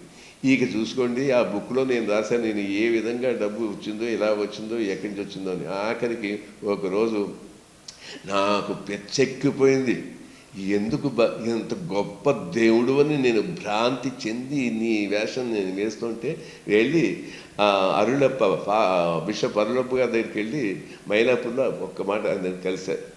ఏం సార్ ఇలా వచ్చావు అంటే, ఏం సార్ నేను ఏం చెప్తారు సార్ అంటూ కళ్ళమంట కాలుస్తూ, ఎందుకు సార్ నాకు తెలియక అడుగుతాను, ఈ క్రీస్తు నన్ను ఎందుకు సార్ ఎన్నుకున్నాడు? నేను నా ప్రకాశం పంతులు గారి మనవణ్ణి, నేను క్రిస్టియన్ కాను, నేను గొప్ప దేవుడు అనుకుని ఆయన గురించి వేషం వేసిన నాకు పేరు ప్రతిష్టలు వస్తుంది, 4 డబ్బులు బాగా సంపాదించుకోవాలన్న ఉద్దేశం నేను ఒప్పుకుంటే ఇవాళ ఇన్ని కష్టాలు పెట్టేస్తున్నాడు, ఇన్ని శపథాలు నాతో చేయించేశాడు, ఎందుకు సార్ అంటే, సన్ నువ్వు ఎవరి వేషం వేస్తున్నావు అంటే, నేను ఎవరి వేషం వేస్తున్నాను మీరు నన్ను అడుగుతాను సార్, నేను క్రీస్తు కరుణామయుడి పాత్రే కదా సార్ నేను వేస్తున్నది, దానికే నేను ప్రొడ్యూసర్ అయ్యానికి ఎందుకు సార్ దినదినంగా 100 నా జీవితం కళ్ళమంటూ ప్రతిరోజు ఏడుస్తున్నాను సార్ ఈ క్రీస్తుని నమ్ముకునంటే. దేశన్ ఆ క్రీస్తుని చేయి విడువడు అని చెప్తుంటే కళ్ళమంది ఆలోచిస్తుంటే అప్పుడు ఒక మాట చెప్పాడు ఆయన, ఎప్పటికీ మర్చిపోలేదు. నువ్వు ఎవరి పాత్ర పోషిస్తున్నావు, ఎవరి పాత్ర చేస్తున్నావు అంటే, ఆ కరుణామయుడే కదా లార్డ్ అన్న అంటే, ఆ కరుణామయుడి జీవితం తెలుసు కదా, ఎన్ని రకాల అవసరపడ్డాడో, ఎన్ని కష్టాలు పడ్డాడో. ఆ పాత్ర వేసే నువ్వు కూడా అన్ని కష్టాలు పడతావు, కానీ ఆయన నిన్ను ఎక్కడో కూర్చోపెడతాడు. అది మాత్రం నిజం. అంటే ఆయన అలాగే చూస్తే నాకు బిషప్ గారిని చూస్తుంటే అరుళప్ప నాకు ఆయన చెప్తున్నట్టు నాకు అనిపించలేదు. నిజంగా ఆ క్రీస్తు రూపం నాకు కనబడుతోంది, క్రీస్తే నాకు చెప్తున్నట్టుగా నాకు అనిపించింది అనమాట. అలాగే ఒకటి కాదు, రెండు కాదు, బాబా ఆర్టిస్టులు, డేట్స్ కొంతమంది. విజయచంద్ర గారు, అంటే మీరు కరుణామయుడు వేసినప్పుడు అసలు సిలువ వేస్తారు కదా కరుణామయుడికి, అప్పుడు మీరు ఎలా ఫీల్ అయ్యారు? ముళ్ళ కిరీటం తల మీద పెట్టి చేతుల్లోనేమో అదేంటి ఇనప రాడ్లు అవి కొట్టి, అప్పుడు మీరు ఎలా ఫీల్ అయ్యారు? అసలు మీరు బైబుల్ చదివి మీరు యాక్ట్ చేశారా, లేకపోతే మీ ఓన్గానా? అసలు మీ ఒపీనియన్ చెప్పండి. ఫస్ట్ ఆఫ్ ఆల్ నువ్వు అడిగి చాలా మంచి ప్రశ్న. ఏంటంటే బైబిల్ చదివారా లేదా? నేను బైబిల్ ఒక అక్షరం కూడా చదవలేదు, నాకు తెలియదు. నేను ఆ ఫాదర్ బాలగిరిని అడిగింది ఒకే ఒక ప్రశ్న, ఫాదర్ క్రైస్ట్ ఎప్పుడైనా కంట నీరు పెట్టారా? ఫాదర్ ఎప్పుడైనా పక్క నవ్వారా? ఫాదర్ ఆయనకి ఎప్పుడైనా కోపం వచ్చిందా? ఇట్లాగ 4 ప్రశ్నలు ఆయనకి వేస్తే నాకు చెప్పిందంటే, ఆయన పక్క మ్యాచ్ ఎప్పుడైతే ఒక ట్యాక్స్ కలెక్టరు మిమ్మల్ని అనుసరిస్తానని చెప్తుంటే పక్క నవ్వుతూ నువ్వు నన్ను అనుసరించగలవా అంటే అన్న సిచ్యుయేషన్లో ఒకసారి. తర్వాత ఆయన బాగా అతిగా ప్రేమించే ఒక పేరు సరిగ్గా గుర్తు రాలేదు నాకు. ఆ 2 సిస్టర్స్ వాళ్ళు వచ్చి ఫాదర్ మరణించాడు అనేటప్పటికీ, తన అన్నగారు మరణించాలని చెప్పేటప్పటికి క్రీస్తు ఎంతో ప్రేమించే ఆ పాత్ర అతను కోసం ఆ మాట వినగానే కట్టమని నీళ్ళు పెట్టారు. ఇకపోతే మరొకసారి ఎప్పుడైతే ఆ గోల్డెన్ టెంపుల్, ఆ కరుణామయుడు, నా దేవుని ఆలయం, పవిత్ర ఆలయం, నా తండ్రి ఆలయాన్ని మీరంతా కూడా వ్యాపార కేంద్రంగా మారుస్తున్నారని నిజంగా బాగా ఆలోచిస్తుంటే, ఆ రోజు క్రీస్తు 2016 సంవత్సరాల క్రితం ఆ గోల్డెన్ టెంపుల్లో అక్కడ రకరకాల వ్యాపారాలు, ఆ రోజుల్లో ఆ పూజారులుగా ఉన్నటువంటి వాళ్ళు, అది నడుపుతున్నటువంటి కైపాసనాస్ వాళ్ళు రకరకాల సిస్టములు పెట్టేసి ఇదేతుంటే అన్యాయంగా అక్రమంగా అందరూ నాశనం అయిపోతుంటారు. వాళ్ళని చూసి కొరడాలతో కొట్టి నా తండ్రి ఆలయాన్ని వ్యాపార కేంద్రంగా మార్చగనని వాళ్ళని బెదిరించి ఇచ్చేసేటట్టు. ఇట్లాగా ఆయన క్వాలిటీ చూస్తుంటే అన్నీ ఉన్నాయన్నమాట. అన్నిటికంటే ఇంకా ఆ పాత్ర గురించి చెప్పుకోవడం మళ్ళీ ఇంకా, ఎందుకంటే మనకి బాబా పాత్ర ఒకటి ఉంది, దాని గురించి చెప్పాలి కాబట్టి అది అద్భుతం. ఒక భగవంతుడు ఇచ్చినటువంటి ఓ ప్రసాదం. ఇప్పటికే మీకు ముళ్ళ కిరీటం అది పెట్టారు కదా, అప్పుడు మీ అసలు అనుభూతి, అసలు సిలువ వేస్తున్నప్పుడు మీకు ఏమనిపించింది అసలు? అమ్మా, ఆ ముళ్ళ కిరీటం పెట్టుకుని ఆ చేతిలో ఆ కర్ర నాకు ఇచ్చి పెట్టి ఆ వీధిలో నేను నడుస్తుంటే నిజంగా ఆ కొడాల దెబ్బలు ఎంత గట్టిగా, మామూలుగా కొడుతుంటే ఇంకా గట్టిగా కొట్టండి అడిగి కొట్టించుకుంటే, ఆ రోజుల్లో ఎంత గట్టిగా కొట్టారో అన్నది బాగా ఇదిగా ఉండాలని, అదే అదృష్టం. అంత చాలా కష్టంగా దెబ్బలు నాకు వాళ్ళు ఎంత గట్టిగా కొట్టారో నాకు తెలియదు. ఇంకా కొట్టమని ఇవ్వండి, అయ్యి బాబు చచ్చిపోతారు సార్ అంత గట్టి కొట్టమంటే. మీకు వాళ్ళందరికీ చెప్పేవన్నమాట, మీరు ఎంత ఇస్తున్నాం, 50 రూపాయలు కదా ఇచ్చేది, 100 రూపాయలు ఇస్తాను గట్టి కొట్టవా అని కొట్టించుకునేవాడు అనమాట. వాళ్ళు పాపం కంట నీరు పెడతాయి, కొట్టలేకపోతున్నాడు నిన్ను అని, కొట్టాలా లేకపోతే జనం చూడరా బాబు అని కొట్టించుకునేవాడు. ఇక అది లాగుతుంటే ముళ్ళు గుచ్చుకుని ఇచ్చేస్తున్నప్పుడు నిజంగా నాకు నిద్రాహారాలు లేకపోతే కాదు, తిండి కూడా తెప్పుడు లేకుండా మనమల మార్చేశాడు ఆ క్రీస్తు. అందుకే ఆ పాటలో ఆ శిలువ 4 మోసుకొచ్చేవారు, అంత బరువుగా ఉండేది. అంత బరువు వద్దు, తేలిక పెడతాంటే కాదు, బరువుగా ఉండాలి. ఆ బరువు లేకపోతే నేను లాగిన ఎఫెక్ట్ ఉండదని అందు చేసుకునేవంటే, ఇక్కడ లాగుతున్నప్పుడు ఇక్కడ రక్తం వస్తూ ఉండేది అనమాట. ఇట్లాగా ఒకటి కాదమ్మా, కష్టాలని చెప్పుకుంటుంటే ఎన్నో కష్టాలు, రకరకాల ఇబ్బందులు, మామూలు ఇబ్బందులు కాదనమాట. ఆల్మోస్ట్ బట్ ఆయన యాజ్ నాట్ నీ చెయ్యి విడవను అని చెప్పినట్టుగా యాజ్ నాట్ దట్ మీ. లాస్ట్లో నాకు అదృష్టం ఏంటంటే, నాకేమనిపించిందండి ఆఖరిగా సింపుల్గా చెప్పాలంటే, ఆ సినిమా గురించి చెప్పాలంటే, అందరూ అడుగుతూ ఉంటారు, మీకు ఎందుకు వచ్చింది ఆలోచన, మిమ్మల్ని ఎవరు ఎన్నుకున్నారని అని చెప్తుంటే ఒకే ఒక మాట చెప్తారు, the greatest sinner on the earth has been chosen to portray the character of Christ by Christ. పాపుల్లో, ప్రపంచంలో పాపుల్లోకెల్లా మహాపాపి అయినటువంటి విజయచందర్ అనే వాడిని సాక్షాత్తు కరుణామయుడు వేషం వేయటానికి ఆ క్రీస్తే ఎన్నుకున్నాడు అని నా బుక్లో కూడా రాశా. ఇప్పటికే దేవుని నమ్ముతా. దేవుడు అంటే జీసస్ అంటే కరుణామయుడు, ఆయన విజయ్ చందర్ అని. తర్వాత మీరు బాబాగా మళ్ళీ నెక్స్ట్ ఇంకో కోణంలో మా అందరికీ చూపించారు. దానికి అలా రీజన్ ఏంటి, అసలు కబీరు, మళ్ళీ యోగి వేమన, ఇలాంటి పాత్రలన్నీ చేశారు. దాని గురించి ఇప్పుడు బాబా గురించి చెప్పండి. అమ్మ, ఇది నిజంగా గోగినేని ప్రసాద్ గారు, భావనారాయణ వీళ్ళిద్దరూ కలిసి ఒకసారి 7 సంవత్సరాలు అయిపోయిన తర్వాత కరుణామయుడు సినిమా రిలీజ్ అయిన తర్వాత 85వ సంవత్సరం నా దగ్గరికి వచ్చి గోగినేని ప్రసాద్ గారు రాలేదు, భావనారాయణ, మండువా సచి వీళ్ళంతా వచ్చి, ఏమండి మీరు బాబా వేషం వేయాలంటే పక్క నవ్వే అనమాట. ఏం సార్ బాబా వేషం నన్ను అంటున్నారు, నేను అసలు సూట్ అవుతాను బాబా వేషానికి, మీకు ఏమనుకుంటున్నారు, కరుణామయుడు అన్నది ఒక దీనిగా యాక్ట్ చేశాను, మళ్ళీ ఇలాంటి పాత్ర వేయాలంటే మళ్ళీ ఎలా చేయగలుగుతాం, సేమ్ అదే ఇదిగాను ఆ క్రీస్తు దాంట్లో నేను వేషం వేస్తున్నప్పుడు నా కోసం కాదు, మీకోసం మీ పిల్లల కోసం వేయడమండి. ఇదంతా పాత కాలంలోనూ స్లో మోషన్లో సినిమాలు వచ్చేవి, అలాగా మెల్లిగా ఆ తల తిప్పుతూ ఇలా చెప్తూ ఆ పాత్ర వేశాను.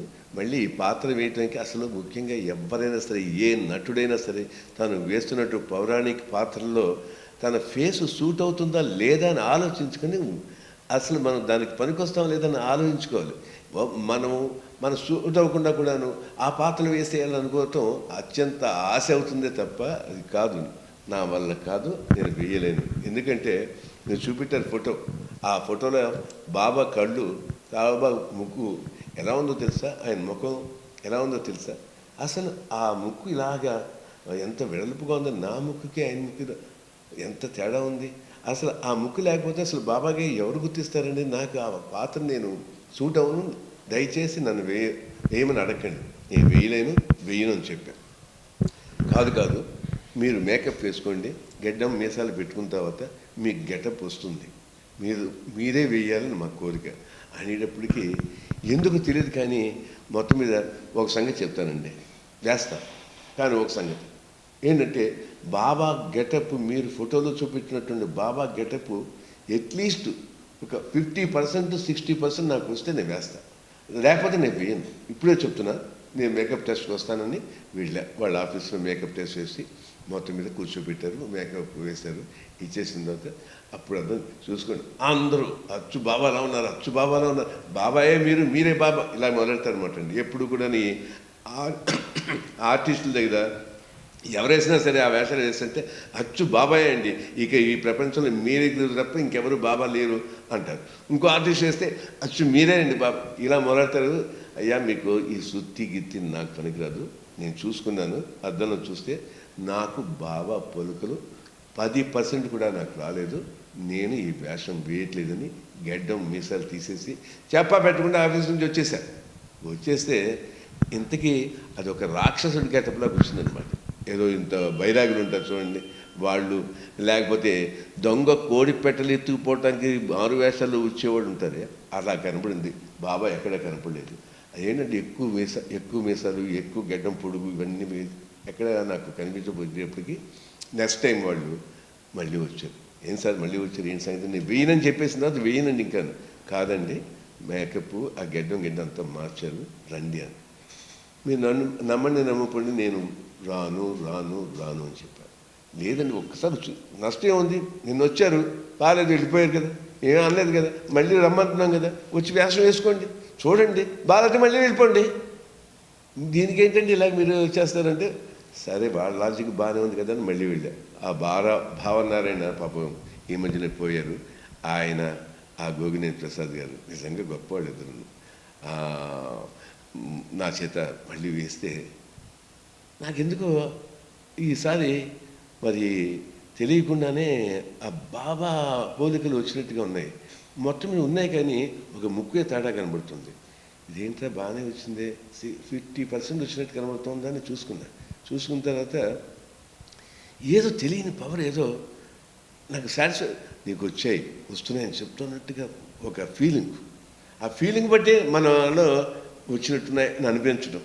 అంటే అప్పుడు నాకు తెలియకుండా ఏదో ఒక పవరు నాకు ఇది వస్తుందని చెప్పిస్తుంది అనమాట. అంటే ఎలాగోది కరుణామయుడిలో ఆ కరుణామయుడు తన పాత్రకి ఆ వేషానికి సూట్ అయ్యేలాగా నన్ను చేసుకున్నాడని నేను నమ్మాను.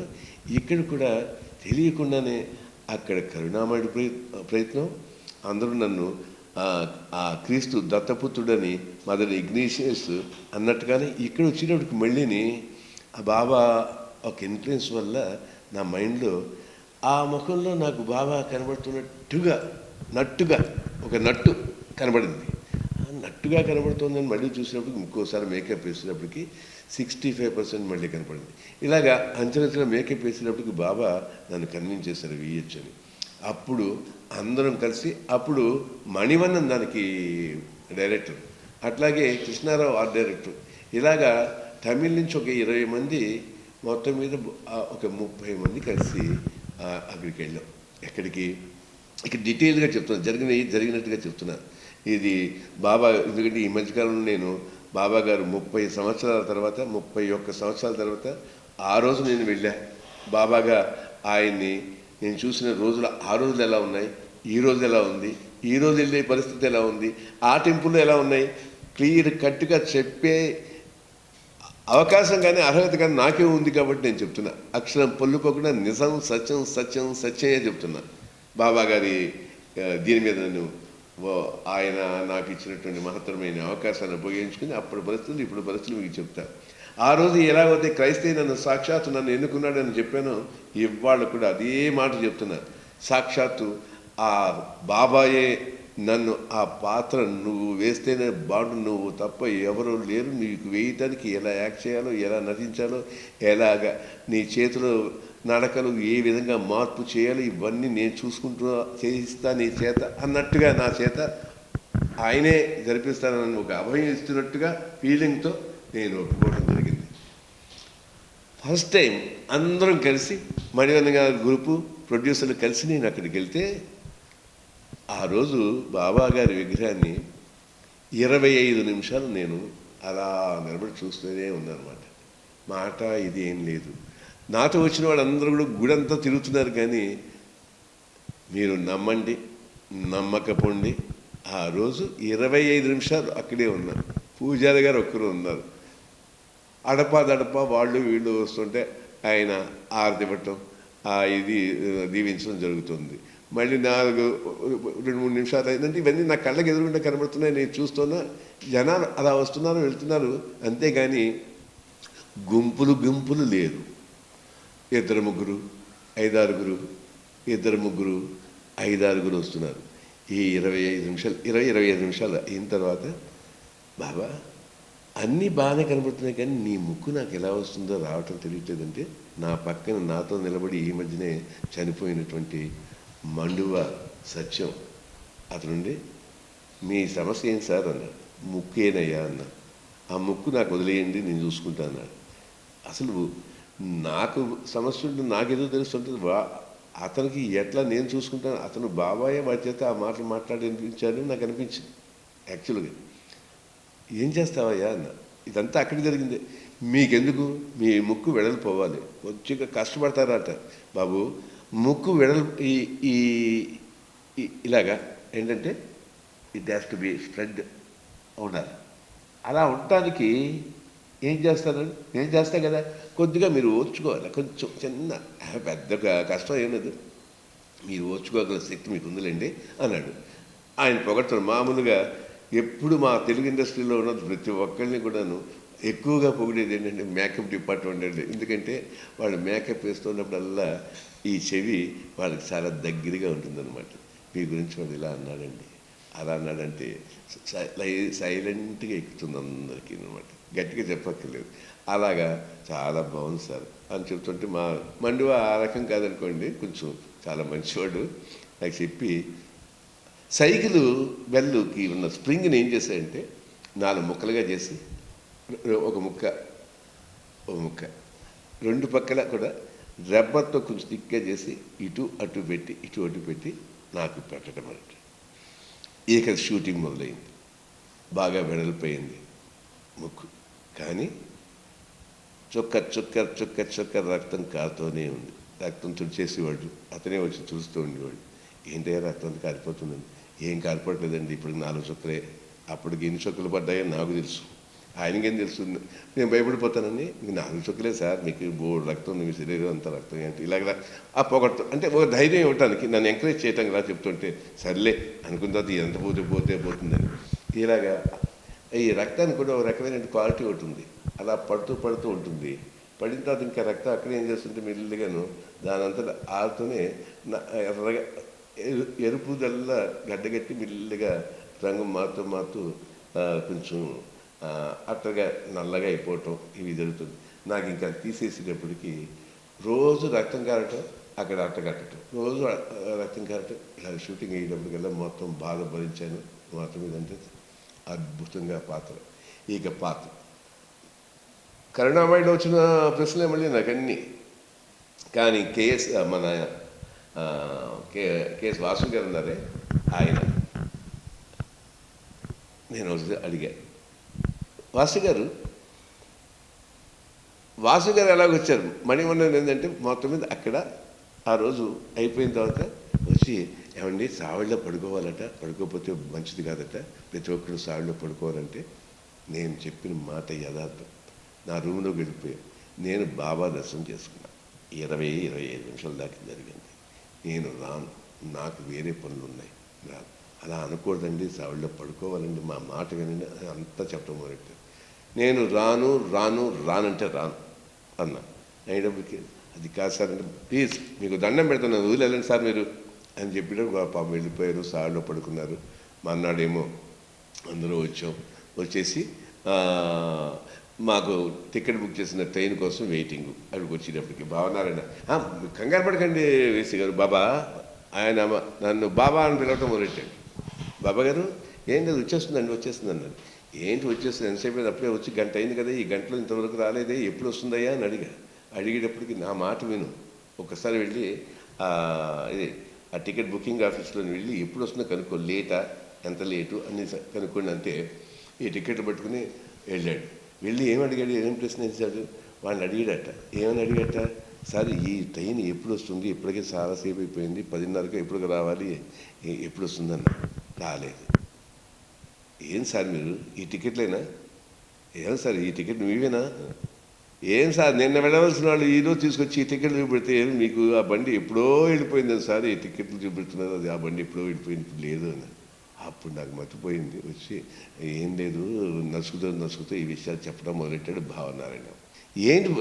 ఏంటి భావనారాయణ, వాళ్ళేంటి బండి వెళ్ళిపోయింది అంటున్నావు, ఇప్పుడు ఏంటి మనం ఎలా వెళ్తాం అన్న. మీరేం కంగారు పడకండి బాబా, మీకు నేను ఇక్కడి నుంచి 40 కిలోమీటర్ల దూరంలో మెయిల్ వస్తుంది, అక్కడికి మనకు వెళ్దాం. అక్కడి నుంచి తిన్నగా మీకు మనం హైదరాబాద్ చేరుకుంటాం, మీకు సంగతి అన్నాడు. నేను అన్ని ఏర్పాట్లు నేను చేస్తాను. ఇంతలో ఒక పాసెంజర్ వచ్చింది. పాసెంజర్ ఎలా ఉందంటే, నమ్మండి నమ్మకపోండి, వచ్చేటప్పటికే మొత్తం అంతా వేలాడుతూ వచ్చేది. ఇక్కడ ఆ నాన్ రిజర్వేషన్ కంపార్ట్లో అక్కడ తోపులాట్లో 30 మంది ఒకే కంపార్ట్. నన్ను వీళ్ళంతా కలిసి, బాబాయ్ ఏమనుకోకు బాబాయ్, ఏమనుకుంటానయ్యా, ఇప్పుడు నేను అనుకున్నా ఏం ప్రయోజనం లేదు కదా, అనుకో ఏం లాభం, ఇప్పుడు కాదు అంటే, నువ్వేమేం కంగారు పడకు బాబా, నిన్ను మేము అతి జాగ్రత్తగా ఏంటి ఆ పైకి లోపలికి పంపించే బాధ్యత మాది. ఎలా పంపిస్తారా అంటే, మీరు నమ్మండి, ఒక్కొక్కళ్ళు అలా నన్ను ఇది ఓ బస్తాను ఎత్తి ఈ జనాలు మేంచి నన్ను మెల్లిగాను నలుగురు అలాగా అపార్ట్మెంట్లోకి మెల్లిగా పంపించి, అక్కడి నుంచి ఎక్కడైతే సామాన్లు మామూలుగా మా ఇవన్నీ చెత్త సామాన్లు, మన గిడ్డింగ్లు అన్నీ పెట్టుకుంటాం, సూట్ కేసులు పెట్టుకున్న దగ్గర మెల్లిగా అక్కడ ఇప్పటికీ బాగా జ్ఞాపకం, ఒక పక్కన ఏంటంటే ఆ చైను పట్టుకొని అలా కూర్చున్నా. ఇంతలో వీళ్ళు ఎలా ఎక్కారో, కిటికీల నుంచి వచ్చారో, ఎలా వచ్చారో కానీ మొత్తం అందరూ ఎక్కారండి.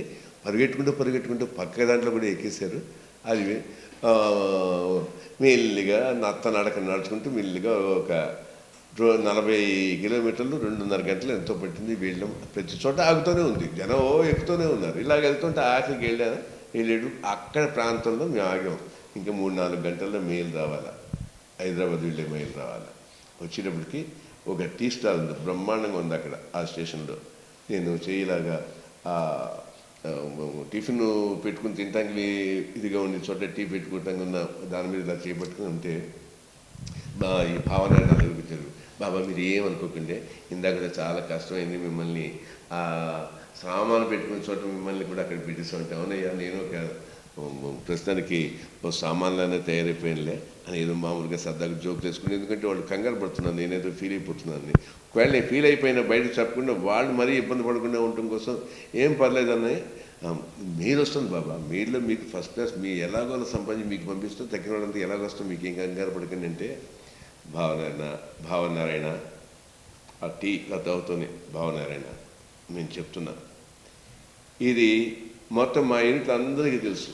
నేనేమన్నాను తెలుసా, ఈ చెయ్యిని ఆ కౌంటర్ టీ అంత పెట్టి చోటలాగా పెట్టుకుంటూ ఆ తేనె వచ్చి ఆగే చోటు వైపు తిరుగుతూ దూరంగా చూపెడుతూ భావనారాయణ ఒక గంట సేపులో మెయిల్ వస్తుంది.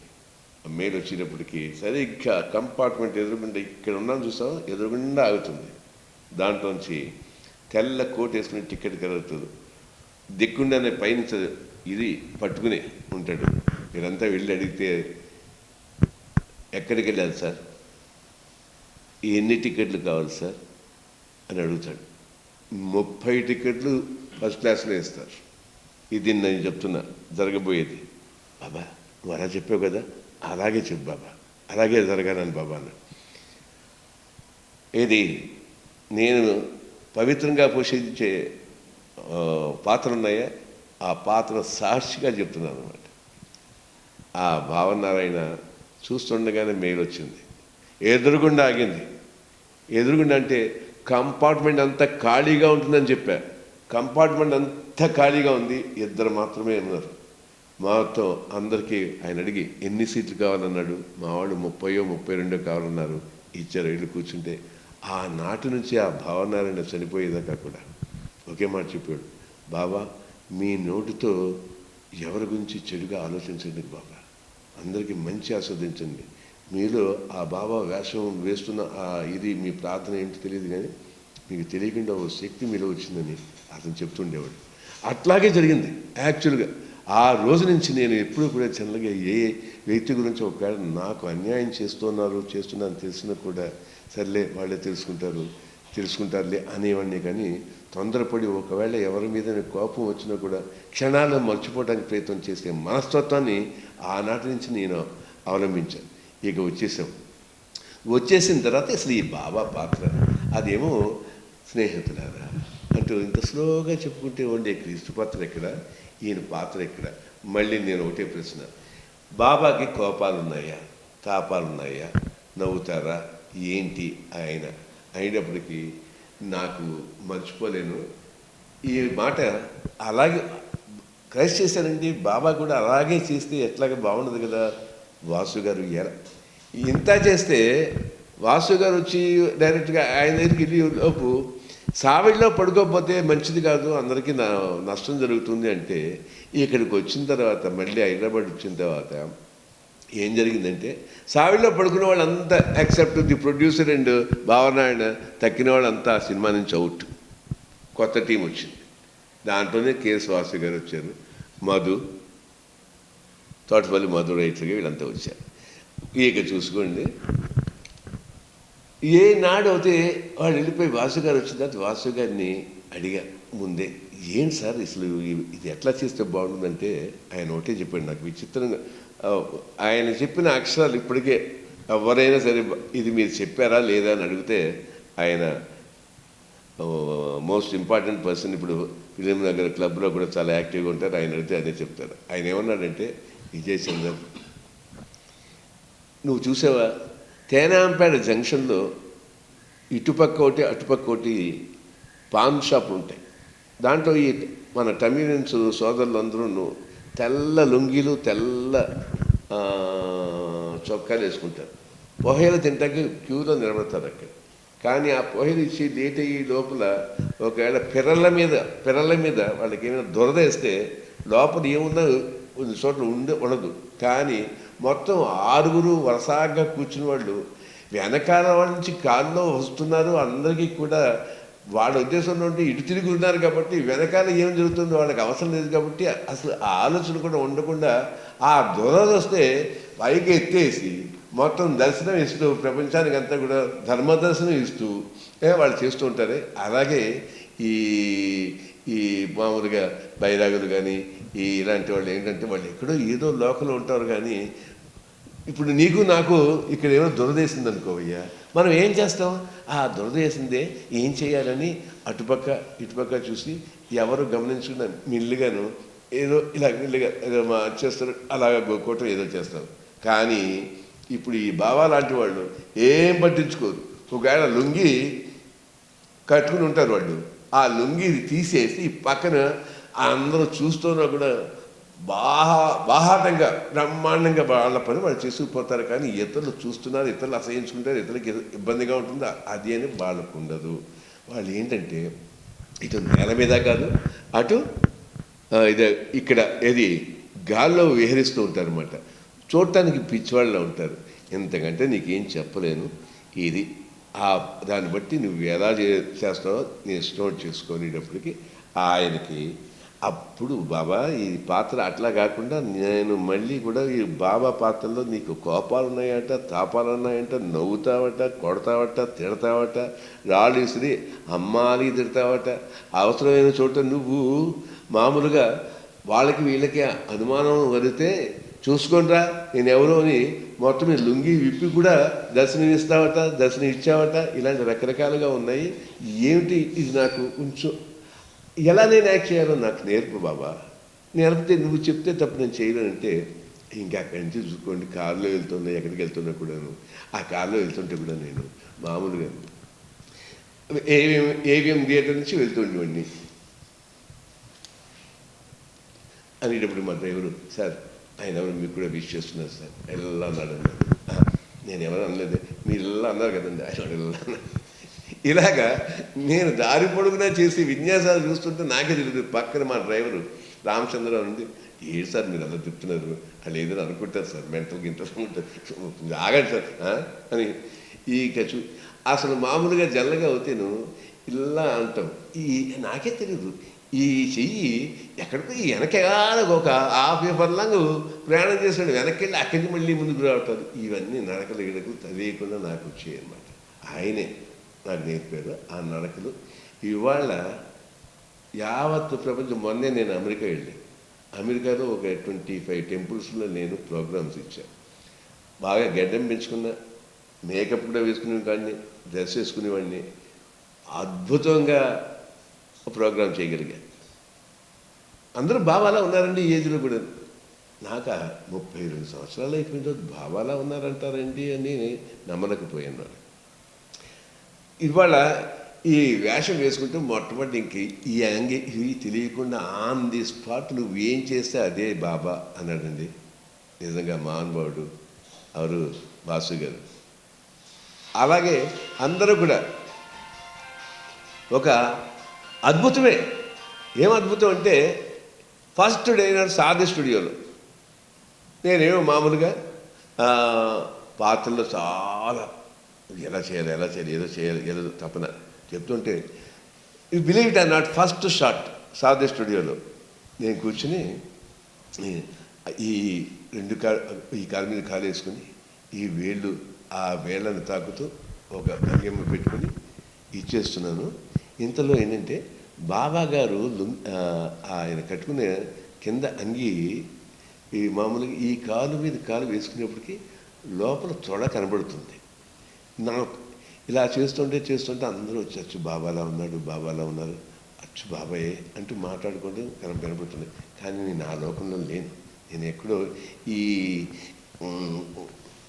ఈ వెకిలి చూసేవాళ్ళకి కొంతమంది వెకిలిగా కనబడచ్చు. ఆ రోజు మండవ గోపాలకృష్ణ అని మా సోదరుడు ఒకడు ఉన్నాడులేండి, వాడు ఇద్దరు కలిసి అక్కడ ఉన్నారనమాట. వీళ్ళిద్దరు చూసి ఆ తర్వాత నన్ను క్లాస్ పీకారు. ఏంటి ఏమనుకుంటున్నావు, ఏం వేషం వేస్తున్నట్టు, పవిత్రమైన బాబా వేషం వేస్తుంటే నువ్వేంటి, ఆ బిరుపులు ఏంటి, ఆ కాళ్ళు పెట్టుకోవటం ఏంటి, ఏంటి ఎక్కడో గాల్లో తిప్పటాలేంటి, ఆ చూపులేంటి, క్రైస్ట్ ఎంత బ్రహ్మాండంగా ఉంది, అట్లాగే పైస్గా బ్రహ్మాండంగా బాగా చేయాలని గోపాలకృష్ణ మండవ ఆయన పెద్ద లెక్చరు, ఈయన లెక్చరు, ఇంత చేసి వీళ్ళు లెక్చర్లు నాకు ఎందుకు ఇచ్చేవారంటే ఆ రోజుల్లో డబ్బులు ఉండేవి కాదు మన దగ్గర ఎక్కువ. వీళ్ళు వచ్చి మళ్ళీ ఇచ్చేసుకోవడానికి సాయంకాలం పార్టీకి తీసుకెళ్ళి మంచి పార్టీ ఇచ్చేవారు. దానికోసం కక్కుతుపడి వాళ్ళని ప్లీజ్ చేయడానికి చేస్తుంటే పాపం వాళ్ళు కూడా మంచి అడ్వైజ్ ఇస్తూ ఉండేవారు అనుకోండి. నేను అలా చేయట్లేదయ్యా, నాకు తెలియదయ్యా, నేనేమి కావాలని చేయట్లేదు, ఎవరో నా చేత అలా చేస్తున్నారు, నా వల్ల నా కంట్రోల్లో నాకు లేదు అని చెప్పేవాడిని. చెప్పేటప్పటికి మొత్తం మీద మీరు నమ్మండి, ఒక రోజు ఏమైందంటే ఇక అదే రోజు షార్ట్ మొదలెట్టేటప్పటికి ఈ కాలు మీద కాలేసి కూర్చుని ఇవి చేస్తున్నాను. ఇంతలో ఆ అసిస్టెంట్ కెమెరామెన్ వచ్చి మెల్లగా నేను ఇలా అంటుంటే నాకు ఎవరైనా ఆ టైంలో డిస్టర్బ్ చేస్తుంటే ఒళ్ళు మండిపోయి ఇష్టం వచ్చినట్టు మాట్లాడేసేవాడిని అన్నాడు, తిట్టేసేవాడిని. అది నాకు తెలియకుండా తిట్టేవాడిని. నేను ఎవరిని ఎప్పుడు తిట్టేవాడిని కాదు, కానీ తెలియకుండా తిట్టుండేవాడిని. కాలు మీద కాలేసుకుంటే నా తొడ కనిపిస్తుందట.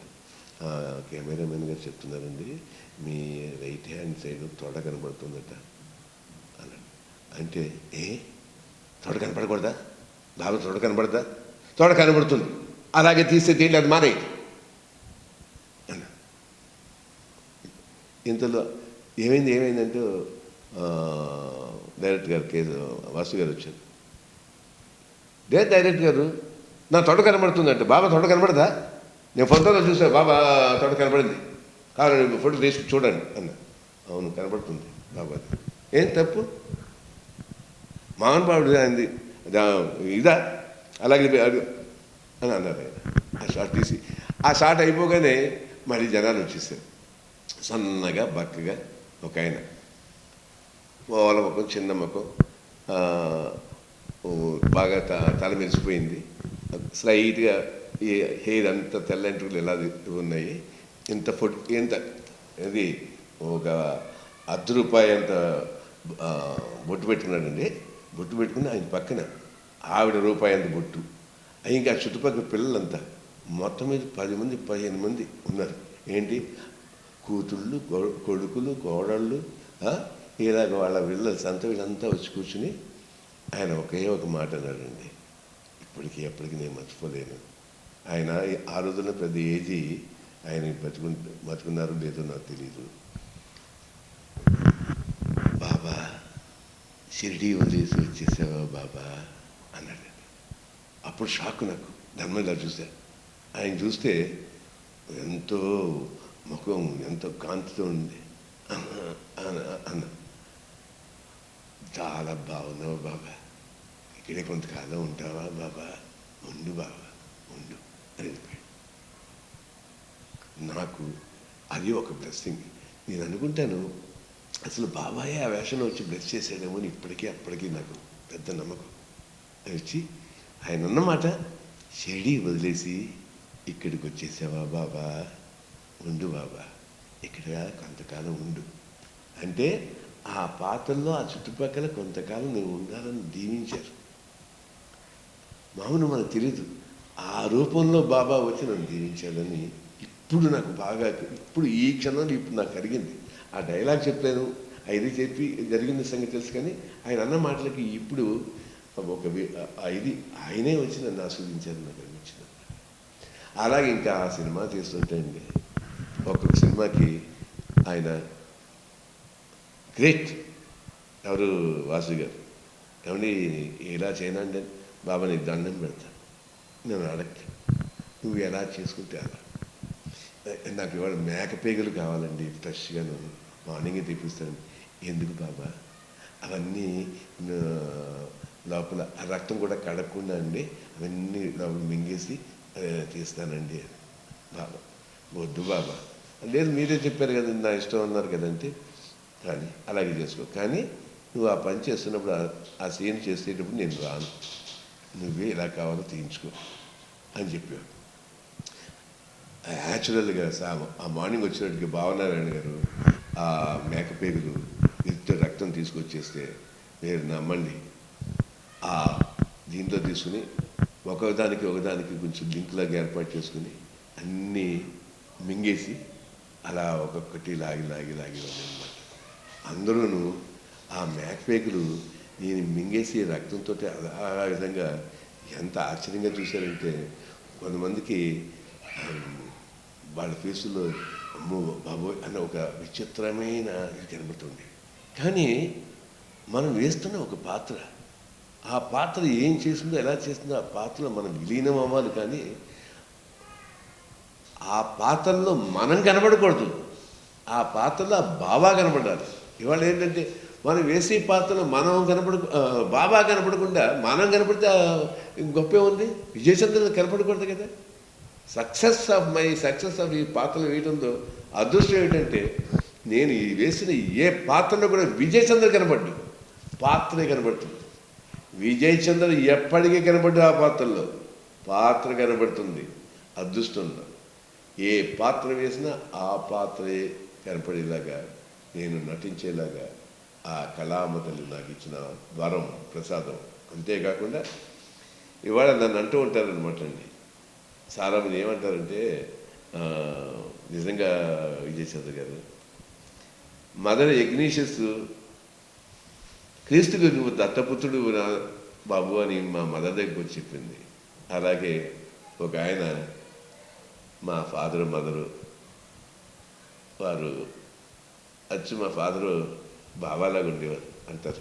ఎందుకంటే ఆయన గడ్డం గిడ్డ పెట్టుకుని వచ్చి నా అలాగే ఉండేవారు, బాబా గడ్డలాగా ఉండేది అన్నమాట. వాళ్ళు ఎప్పుడు చెప్తూ ఉంటారు అన్నమాట, ఇలాంటి పవిత్రమైన వేషాలు వేసినప్పుడు చాలా అడ్డుగోలుగా ఆలోచన ఉండకూడదు అని మా మదర్ వాళ్ళు ఆస్వాదించేవారు. అదృష్టం వాళ్ళ ఏ జన్మలలో చేసినటువంటి గొప్ప ఇదో నాకు తెలియకుండా ఆ పాత్రను పోషించడం, ఆ పాత్రలో ఒక పవిత్ర తీసుకురావటం, అక్కడి నుంచి నేను ఏ వేషం ఆ వేషం వేస్తుంటే బాబా కదలికలు నాకు ఇవాళ ఆ సినిమాలో పేరు ప్రతిష్టలు తేవటానికి నేను బాబాలాగా ఉన్నానని జనం అంతా ఒకే ఒక రకమైనటువంటి నాకు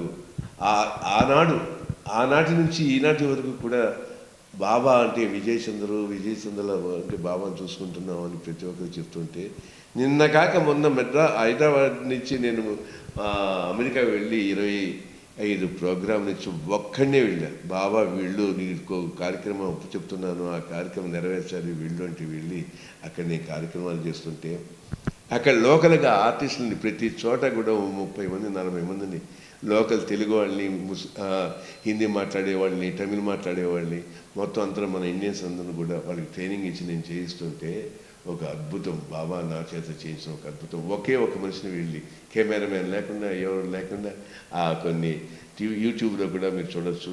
ఆ తర్వాత ఎందుకు మీకు అక్కడ జరిగిన ప్రోగ్రాం అంతా మీకు ఇస్తారు, మీరంతా కూడా మీరు పెట్టచ్చు. ఇవాళ ఏంటంటే ఖచ్చితంగా నేనేమనుకుంటున్నా అంటే ఈ ఇద్దరు దేవుళ్ళకి కూడాను ఆ జనం ప్రజలు అన్నట్టుగా ఒక దత్తపుత్రుడిలాగా నన్ను ఇచ్చేశారు. ఇవాళ ముఖ్యంగా మీ అందరి ద్వారా మీకు తెలియజేస్తుంది ఏంటంటే, సాయి గారు 31 సంవత్సరాల తర్వాత సాయిబాబా మళ్ళీ నన్ను పిలిచేటప్పటికి ఏంటి బాబా మళ్ళీ పిలుస్తున్నారు, ఆ రోజుల్లో కరుణామయుడు పిలిచినా నువ్వు పిలిచినా వచ్చి మీరు ఏ బాధ్యత చెప్తే నెరవేర్చాను. పైగా బాబా ఆనాడు నన్ను పిలిచావు, పైగా ప్రపంచంలో అంత నమ్మకం ఉంది, నువ్వు పిలిస్తే తప్ప అక్కడికి రాలేరని. ఈ 31 సంవత్సరాలు ఎంతోమంది బంధుమిత్రులతోనూ స్నేహితులతోనూ నీ దగ్గరికి వద్దాము అనుకుంటుంటే నువ్వు పిలిస్తే తప్ప రావటానికి వీరుందనే దీంతో నన్ను రాకుండా చేశావు. నేను రాలేదు, నువ్వు పిలవలేదు. 31 సంవత్సరాల తర్వాత నీ వేషం వేసిన వాడిని నన్ను పిలవలేదు బాబా, మళ్ళీ ఇప్పుడు నన్ను ఎందుకు పిలుస్తున్నావు బాబా అంటే దానికి ఒక కారణం ఉంది.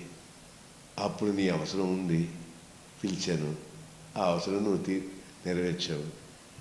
నీకు అప్పుడు చెప్పిన బాధ్యత నువ్వు బాగా చేశావు. ఆ సినిమా అంత పవిత్రంగా వచ్చింది, అంత గొప్పగా వచ్చింది. నేను నీకే ఎందుకు అప్పు చెప్పాను. విజయచంద్ర గారు, మీ ఇప్పుడు ప్రజలు బాబా అంటే విజయచంద్ర గారు అని ఫిక్స్ అయిపోయారు. ఆ తర్వాత ఇప్పుడు నాగార్జున కూడా ఒక సినిమాలో బాబాగా నటించారు. దాని గురించి మీకు అసలు ఏమనిపించింది? ఏమా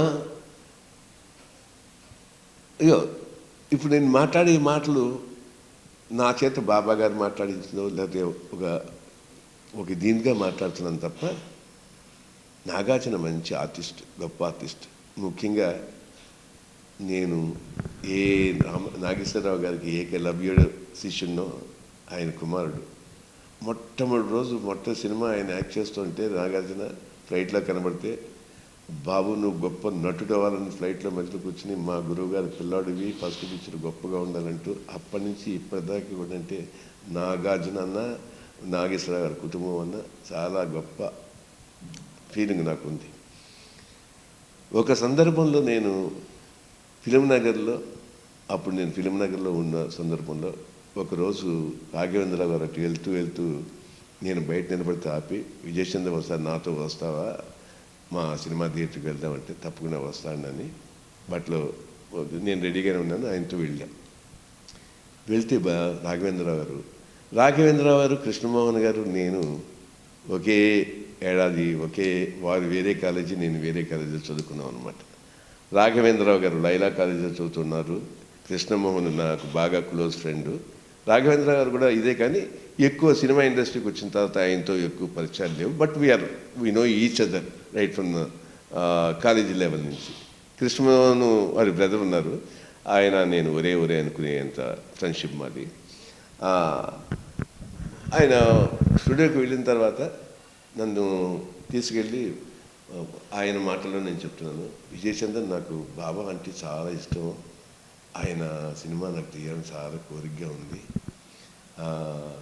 ఎందుకో నాకు చాలా ఆరాటంగా ఉందండి, తప్పకుండా చేయండి, మరి ఏంటి నీ అభిప్రాయం ఏంటి, ఎట్లాగా ఇది అంటే నాకు అంతకుముందు నాగార్జున చేసిన సినిమా నేను చూడలేదు. నాగార్జున చేసిన సినిమాల్లోనూ టీవీలో నేను చూసినవి ఏంటంటే అన్నమయ్య, అలాగే సీతారామరాజు. నాకు అతనిలో మామూలుగా నాకు అనిపించింది ఇదేంటంటే, నాగార్జునకి నాకు తేడా ఏంటంటే, నాగార్జున కొన్ని వందల సినిమాల్లో యాక్ట్ చేశాడు. ప్రజల దృష్టిలో నాగార్జున ఫేస్ అలా స్థిరపడిపోయి ఉంది. పాత్ర వేస్తే ఆ పాత్రని నాగార్జునే పోషిస్తున్నాడని నాగార్జున కనపడుతూనే ఉంటాడు మనకి. నా అదృష్టమో నా దురదృష్టమో తెలియదు, కానీ 10 సినిమాల్లో హీరో యాక్ట్ చేసిన తర్వాత కరుణామయి రావడంతోనే నేను 10 సినిమాల్లో నేను అప్పటికే ఆడియన్స్లోకి వెళ్తూ నా ఫేస్ అంటూ ఒకటి రిజిస్టర్ కాలే, నాకంటూ సొంత ఫేస్ ఏంటంటే అదే నేను ఒక 40-50 పిక్చర్లో యాక్ట్ చేసేసేటప్పటికి ఎలాగోటి ఏ వేషం వేసుకున్నా రామారావు గారు కనబడతారు మనకి. ఆ పాత్రలో ఉన్నా కూడా రామారావు గారు పాత్ర వేసిన ఇదే, నాగేశ్వరరావు గారు కనబడతారు, నాగార్జున కనబడతారు. నాగార్జునకి నాకు వచ్చింది ఏంటంటే, నాగార్జున ఆల్రెడీ ఎస్టాబ్లిష్డ్. నాగార్జున ఒక భక్తుల పాత్రలు వేస్తుంటే బ్రహ్మాండంగా ఉంటుంది. కానీ దైవ పాత్ర వచ్చేటప్పటికి ఏమైపోయిందంటే, అంతకుముందు ఎవరో చూడకుండా బాబాలో నాకు అంతకుముందు నా పేరు అంతకు ఎవరికి తెలియదు ఎక్కువగా. కానీ ఇక్కడ ఫస్ట్ టైము ఒక వ్యక్తిని చూస్తున్నారు, అది విజయచంద్ర. అతనిలో ఏంటంటే విజయచంద్ర ఫేసు ఇది అని వాళ్ళు చూడలేదు, ఇలా బాబా ఉండేవాళ్ళని చూస్తున్నారు. కానీ ఇక్కడ నన్ను బాబాగా కనబడుతున్నాను, అక్కడ ఎంత వేసినా నాగార్జున చేస్తుంటే నాగార్జునలాగే కనబడి తప్ప బాబాలా కనపడటానికి ఛాన్స్ లేదు. అప్పుడు నేను చెప్పాను ఆయనతో, ఆ ఉద్దేశం పెట్టుకుని, సార్ మీరు బాబా వేషం వేయిస్తున్నారు కదా, నాగార్జున ఓల్డ్ క్యారెక్టర్లో అన్నమయ్యలోనే ఎక్కడోనూ ఓల్డ్ గెటప్ వస్తుందండి, బిగినింగ్స్ కూడా ఆ గెటప్ వేయించండి, నాగార్జున ఎంగేజ్ మాత్రం చూపెట్టకుండా ఉంటే మంచిదని నేను సలహా ఇచ్చాను. రాఘవేంద్రరావు నాకు తోసిన సలహా ఆయన అడిగారు కాబట్టి ఇచ్చానమాట. ఇవాళ నేను ఆ సినిమా చూసా, నాగార్జున చాలా గొప్పగా ఉన్నాడు. నా ముసలి వేషం వచ్చేటప్పటికి అదే ముసలి వేషం బిగినించి వేసి ఉండుంటే చాలా డిఫరెంట్గా ఉండేది. కానీ నాగార్జున్ని ప్రజలు యాక్సెప్ట్ చేశారా, విజయచంద్ర గారు మీరు యాక్సెప్ట్ చేశారా అంటే, ఇక మామూలుగా ఆ మాట నన్ను అడిగారు కాబట్టి నేను స్ట్రైట్గా చెప్పాలి అన్న ఉద్దేశంతో చెప్తున్నాను. ఐ థింక్ ప్రజలు షిరిడి సాయిబాబా మహత్యాలు చూసిన తర్వాత ఇంకెవరిని కూడా రామారావు గారు కృష్ణుడు చేసిన తర్వాత ఎంతోమంది కృష్ణుడు వేయచ్చు, కానీ రాముడు కృష్ణుడు అంటే ఎంత వేయాలి. నాకు చాలా తక్కువ సినిమాలు యాక్ట్ చేసినా కూడా ఆ షిరిడి సాయిబాబా ఆ కరుణామయుడు వచ్చిన తర్వాత ఎంతో వందల మంది యాక్ట్ చేయొచ్చు, పాత్రలు బాగా పోషించవచ్చు, మంచిగా నటన ప్రదర్శించవచ్చు. కానీ రామారావు గారు అయితే రాముడు కృష్ణుడు ఇది అన్డిస్ప్యూటెడ్గా నా మాట కాదు, మీ తర్వాతేనండి ఆ పాత్ర ఎవరైనా మీకు అని అన్ని వర్గాల వారు, అన్ని మతాల వారు, అన్ని కులాల వారు ఏకంగా ఒప్పుకున్న ఒకటే ఒక సత్యం, నేను నమ్మే సత్యం కూడా ఆ రెండు పాత్రలు. ఏదో చాలామంది అంటూ ఉంటారు, ఏమంటారు తెలుసా అండి, రాముడు కృష్ణుడు అవతార పురుషుడు ఆ రామారావు గారండి. ఇవాళ ఆ కరుణామయుడు ఆ షిరిడి బాబా మీరేనండి. మా దృష్టిలో ఇప్పటికి కాదండి, 30 సంవత్సరాలు, ఇంకో 30 సంవత్సరాలు, 100 సంవత్సరాలైనా మీకు మరణం లేదండి అన్నారు కొంతమంది పెద్దలు. ఎస్, రామారావు గారికి మరణం లేదు, నాకు మరణం లేదు. నా సినిమాలు చాలా తక్కువ, ముచ్చటగా 5 10 ఉన్నాయి చాలు ఒక జీవితంలో ఒక ఆర్టిస్ట్కి. నాకు 400 సినిమాలు లేదు, 44,000 కోట్లు సంపాదన లేదు అన్న ఆలోచన కానీ ఆ డబ్బు సంపాదించలేని ఇది కానీ నాకు లేదు, ఒక ఇది లేదు. చాలు ఒక జన్మకి భగవంతుడు నాకు ఇచ్చినట్టు ఆ 2 పాత్రలు చాలు. అలాగే ఆంధ్రకేసరి, అలాగే ఏది యోగి వేమన్, వేమన, అలా కబీర్. పాత వాళ్ళు ఒకసారి ఆ పాత్రలో జీవించిన వాళ్ళు మళ్ళీ ఆ వేషం వేస్తే ఎవరికి ఆ పేరు రాదు. కానీ నా అదృష్టం ప్రెస్ అంతా కూడా రాసింది, నాగయ్య గారు చేసింది ఎంత గొప్పగా చేశాడో అంత పవిత్రంగాను అంత గొప్పగాను వేమన చేశాడు విజయ్ చంద్ర అనిపించుకున్నాను. చాలు నాకు, ఎందుకంటే నాకు అదృష్టం ఏం లేదు. ఇవాళ అందరూ కూడా బాబా అంటే మీరే ఏంటంటుంటే అలాంటి ఆలోచన వాళ్ళలో కలిగించినటువంటి ఆ బాబా గారికి నేను ఎప్పుడూ కూడా ఆ కరుణామయుడికి ఒక ఆర్టిస్ట్గా నేను వేషం వేసినవాడని ఒక ఇది నేను ఎప్పుడు మర్చిపోను. నేను వేషం వేసినవాడిని మాత్రమే. నా చేత ఆ బాబా కరుణామయుడు అలా నటించి వారి పాత్ర యథార్థంగా ప్రజల ముందు కనపడేలాగా నా ముఖ కవళికలు దిద్దినది ఆ శిల్పులు, నన్ను అలా చూపెట్టిన శిల్పులు కరుణామయుడు షిరిడి సాయిబాబా అని నమ్ముతా. ఈ జన్మకి అసలు అనర్హుణ్ణి ఇటువంటి పేరు ప్రతిష్టలు సంపాదించుకోవటానికి.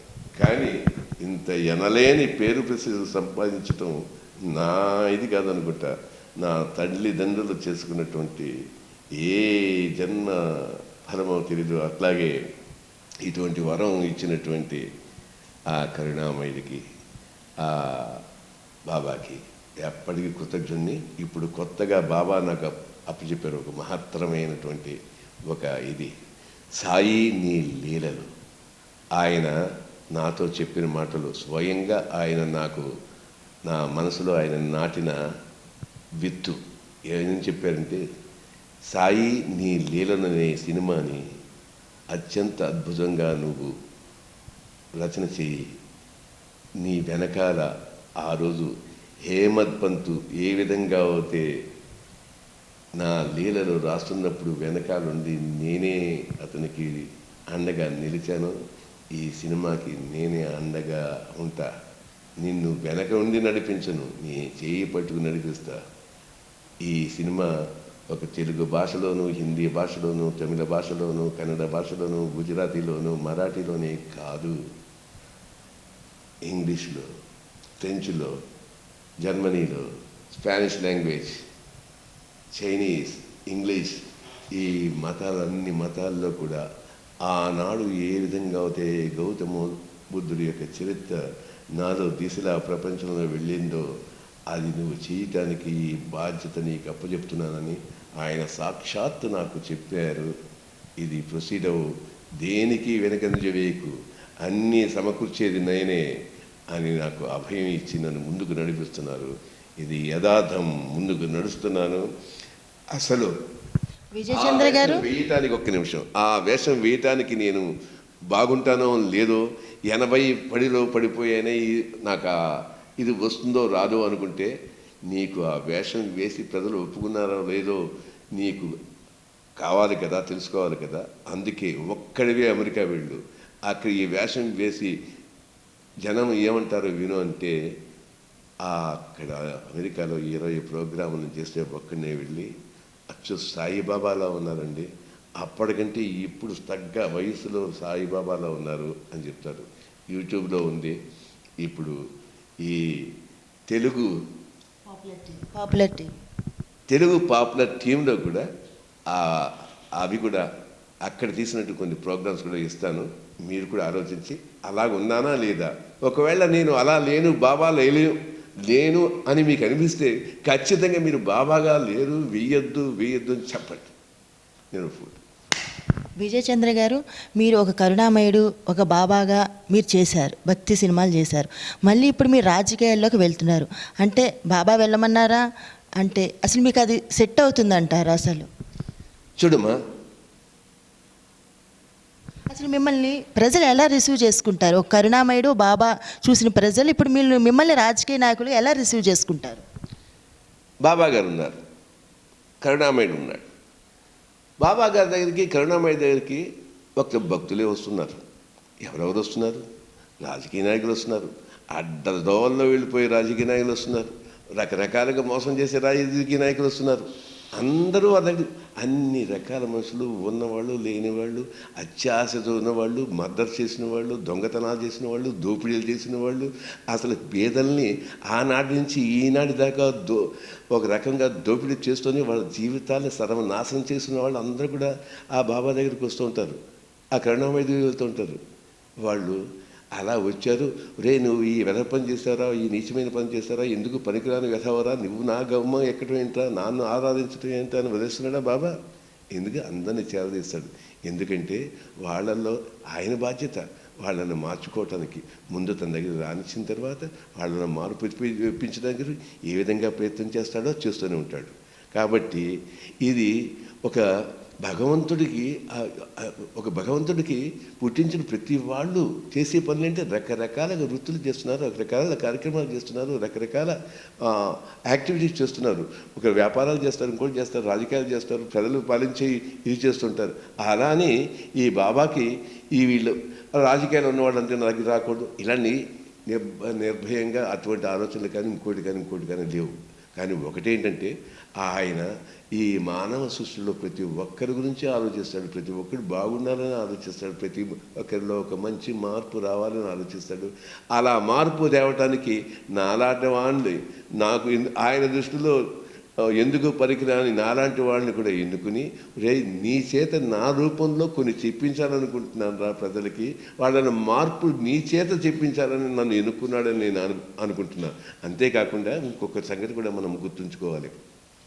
ఇవాళ విజయచంద్రన్ వాడు బాబా వేషం వేసి, కరుణామయుడు వేషం వేసి రాజకీయాల్లోకి వచ్చి అందరి చేత ముందుకు వెళ్ళి చెప్తున్నాడు, ఓటు వేయండి, వీరికి వేయండి, వారికి వేయండి అని చెప్తున్నాడు కదా అంటారు. విజయచంద్ర చేస్తే తప్ప? ఎంజి రామచంద్ర చేయలేదా? ఎన్టీ రామారావు గారు చేయలేదా? విజయచంద్ర చేస్తే మీకు తప్పుగా అనిపిస్తుందా? నాకు ఆ స్వచ్ఛత లేదా?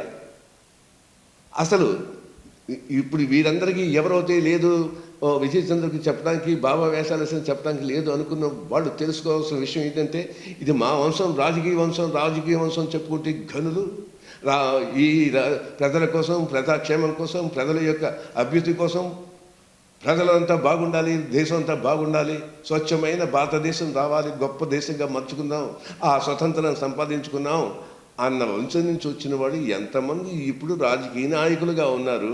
ఆనాడిలో వాళ్ళు చెప్పుకుంటారు, మా వంశం గొప్పది, మా రాజకీయ వంశం, మా వంశం గొప్పది గొప్పది గొప్పది గొప్పది అని చెప్పుకునే ఈ గొప్పగా చెప్పుకునే వాళ్ళకంటే ఈ విజయచంద్ర అనేవాడు రాజకీయంగా మాట్లాడటం ఏంటంటే తప్పుగా చెప్పడానికి నాకు అర్హత లేదా?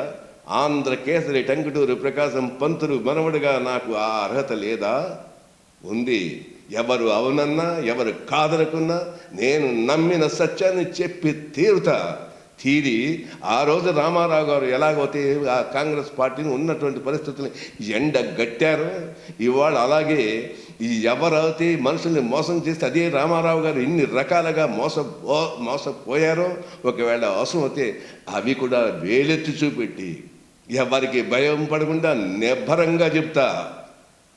ఆర్టిస్ట్గా నా బాధ్యత ఎంత సక్రమంగా నెరవేరుస్తానో ఒక రాజకీయ వంశం గురించి ప్రజల కోసమే సర్వం నాశనమైనటువంటి ఒక కుటుంబం నుంచి వచ్చిన బాడిగా ఖచ్చితంగా మంచేది చెడు ఏది అని చెప్పే బాధ్యత నాకు ఉంది.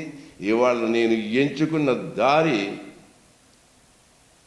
పర్ఫెక్ట్గా మంచి దారి. నేను ఆలోచించేది ఏమిటి, ఈ కుళ్ళు రాజకీయాల నుంచి ఇవాళ ఒక్క సంగతి ఆలోచిద్దాం.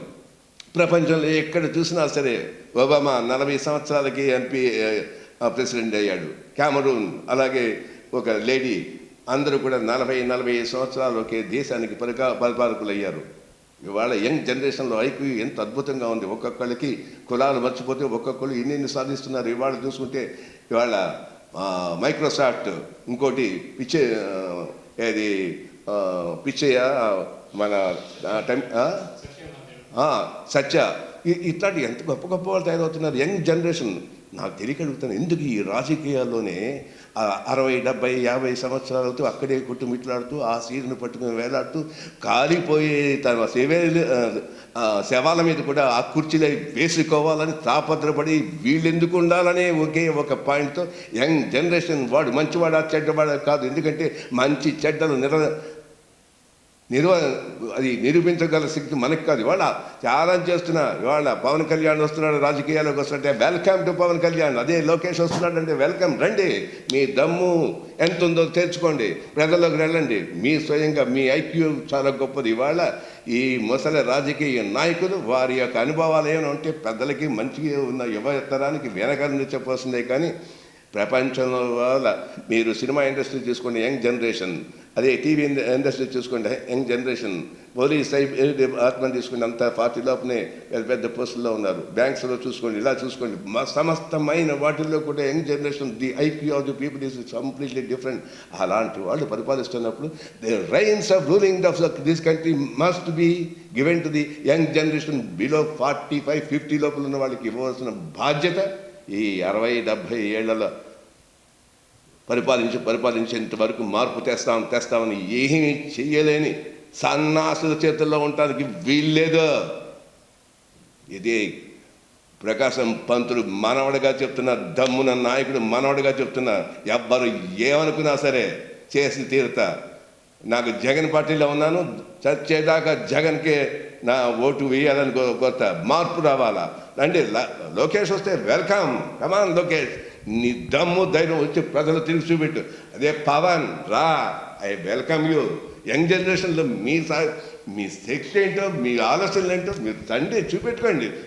రేపు ఈ దేశాన్ని పరిపాలించేది, రాష్ట్రాన్ని పరిపాలించే reins take into your hands. Show what you can do wonders in the with your latest IQ. గొప్ప ఐక్యూతో చేయవలసిన శక్తి చేయండి. ఇప్పుడు మీరు జగన్ పార్టీకి ప్రచారం చేస్తున్నారు. అసలు జగన్ మీద మీకు అభిప్రాయం ఏంటి? అమ్మ, దగ్గర రామారామి 80 సంవత్సరాలు నాకు వచ్చేది. జగన్ చూస్తే ఎవ్వరు ఏమనుకున్న ఒక సంగతి చెప్పగలను. టంగుటూరు ప్రకాశం పంతులు గారు ఆనాడు ఎంత నిబ్బరంగా ధైర్యంగా నెహ్రూని కూడా గాంధీని కూడా నువ్వెంత ఇది అన్న జాతికి గొప్ప తీసుకొచ్చాడు. ఆయన కోట్లు సంపాదించాడు, ఎలా సంపాదించాడో ఒకసారి ఆలోచించుకుంటే అదే వేరే విషయం. కానీ ఇవాళ తెలుగు జాతి గౌరవం కాపాడాడు ఎన్టీ రామారావు గారు.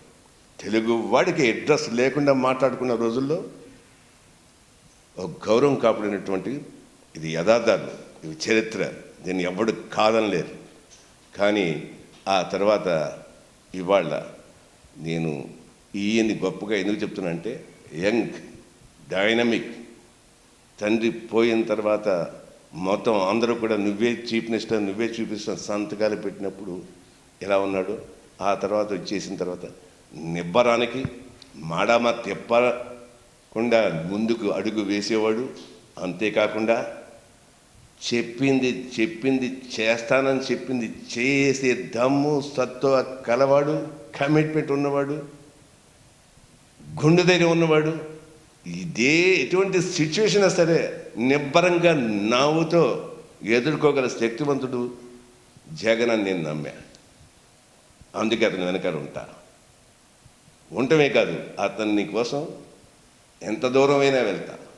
పవన్ కళ్యాణ్ స్థాపించిన జనసేన పార్టీ గురించి మీ అభిప్రాయం చెప్పండి. పవన్ కళ్యాణ్ అతను చూశాను ఒకసారి మన ఒక డబ్బింగ్ స్టూడియోలో కలిసినప్పుడు నేనే పలకరించి మాట్లాడాను.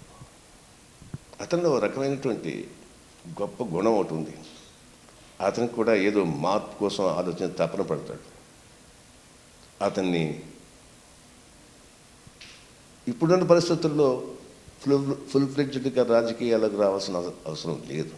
ఎందుకంటే సమయం సందర్భం వచ్చినప్పుడు అతను రావడానికి ప్రయత్నం చేస్తున్నాడు. ఇవాళ వీ మస్ట్ వెల్కమ్ ఒక యంగ్ జనరేషన్ లీడర్. కానీ అతను ఒంటరిగా ఏ పార్టీకి సంబంధం లేకుండా ఒంటరిగా పోట్లాడి నిలబడగలిగితే ఇవాళ రేపు కాకపోయినా ఏదో ఒక రోజు తప్పకుండా చీఫ్ మినిస్టర్ అవుతాడు. ఎందుకంటే సైకిల్ ఈ రాష్ట్రంలో ఇంతవరకు మనకి స్వతంత్రం వచ్చినప్పటి నుంచి మీరు ఒక సైకిల్ చూడండి. దాంట్లో బ్రాహ్మణులు అయ్యారు చీఫ్ మినిస్టర్గా, షెడ్యూల్ క్యాస్ట్ చీఫ్ మినిస్టర్ అయ్యారు, వేలమలు అయ్యారు, రెడ్లు అయ్యారు, కమ్మవారు అయ్యారు, అందరూ అయ్యారు. కానీ ఒక కాపు ఇంతవరకు అవ్వలేదు. అవకాశం వచ్చినా పోగొట్టున్నారు. అది అలాంటి అవకాశం రావాలంటే స్వతంత్రంగా అతను పోరాడే లక్షణం నేర్చుకోవాలి. వాళ్ళకి వీళ్ళకి వత్తాసు పలుకుతున్నట్టుగా కనిపించకూడదు. ధైర్యం చూపెడుతూనే ఉంటాడు. పాపం ఇంకా అనుభవం లేదు కాబట్టి, కానీ ఒకనాడు తప్పకుండా మంచి లీడర్ అవుతాడు. నా దృష్టిలో రాబోయే కాలంలో ఒకవేళ పోటీ జరిగితే ఎవరెవరు కలుస్తారో ఎవరెవరితో కలుస్తారో నాకు తెలియదు, కానీ ఎప్పటికైనా ఒక మంచి రాజకీయ నాయకుడు అవుతాడు. కానీ అంతకుముందే ఇంకా అతనికి గొప్ప ఫ్యూచర్ ఉంది ఈ సినిమా ఇండస్ట్రీలో. ఇక అతని గురించి ఒకే ఒకటి చెప్పాలంటే, అతను నేను ఎంత అభిమానిస్తానో, అతనంటే ఎంత ఇష్టమో ఇప్పుడు చెప్పడం కాదు. నేను సినిమా తీశాను. దానికి ఆ సినిమాలో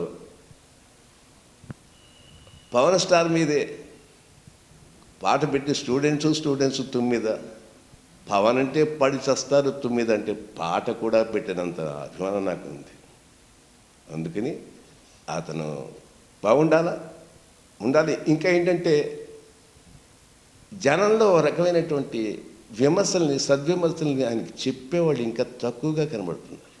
నేనైతే నాకు జగన్ అంటే ఎంత అభిమానం ప్రేమో, నాకు పవన్ అంటే అంత ఇష్టమే. అందాక ఎందుకు లోకేష్ అంటే నాకు ఇష్టం ఉంది, యంగ్ జనరేషన్ కాబట్టి. నేను ఒకటే ఛాలెంజ్ చేస్తున్నా, దమ్ము చెప్తున్నా, నీవు చెట్టు పేరు చెప్పుకొని కాయలు అమ్ముకునే వాడు కాకుండా నీ సత్తా ఏంటో ప్రజల్లోకి వచ్చి చూపెట్టు, ప్రజల్లో తిరుగు. ఆనాడు నెహ్రూకి గాంధీ ఏం చెప్పాడంటే, వెళ్ళు ప్రజల్లోకి వెళ్ళి వాళ్ళ కష్టాలు తెలుసుకో, అంతేకాని ఇళ్లలో కూర్చుని పొగడ్తలతో ఇదే ఇవ్వటం కాదు. ఇంతవరకు ఇప్పుడు లోకేష్ తన యొక్క గొప్పతనం ఏంటి, తన ఇండివిజువాలిటీ, తన మాట ఏంటి, తీర్పు ఏంటి, ఇచ్చేయటం అనేది ప్రజల్లోకి వెళ్ళి ప్రజల్లో తీసుకుంటే అతను నాయకుడు అవుతాడు. ఈ ముగ్గురు మధ్యనే పోటీ ఉంటుంది ఫ్యూచర్లో. ఆ ఫ్యూచర్లో ప్రజలకు అంతా తెలుసు, ఎవరిని ఎన్నుకోవాలో వాళ్ళకి తెలుసు. ఇప్పుడు నాకుంది, నా ఉద్దేశంతో ఐ డోంట్ పవన్ అంటే నాకు అతను ఇష్టం లేదు అది ఇదే నేను చెప్పను, విమర్శలు నేను చేయను. ఎస్ గాట్ ఎవరి right to become a political leader and you can aspire for anything. అతనికి ఉంది, ఎవరికి లేదు. మీ అమూల్యమైన సమయాన్ని మా తెలుగు పాపులర్ టీవీ ప్రేక్షకులకు కేటాయించి మా స్టూడియోకి వచ్చినందుకు చాలా ధన్యవాదాలు. థ్యాంక్స్ అండి. మీలో ఎంతమంది ఈ తెలుగు పాపులర్ టీవీకి సబ్స్క్రైబ్ చేయగలుగుతారో తప్పకుండా చేయండి, తప్పకుండా చేయండి. హాయ్ అధ్యక్ష, this is Suman Shetty, Telugu popular TV. Like చేయండి, కామెంట్ చేయండి అధ్యక్ష, తప్పకుండా చేయాలి. హాయ్, నేను మీ కృష్ణ భగవాన్.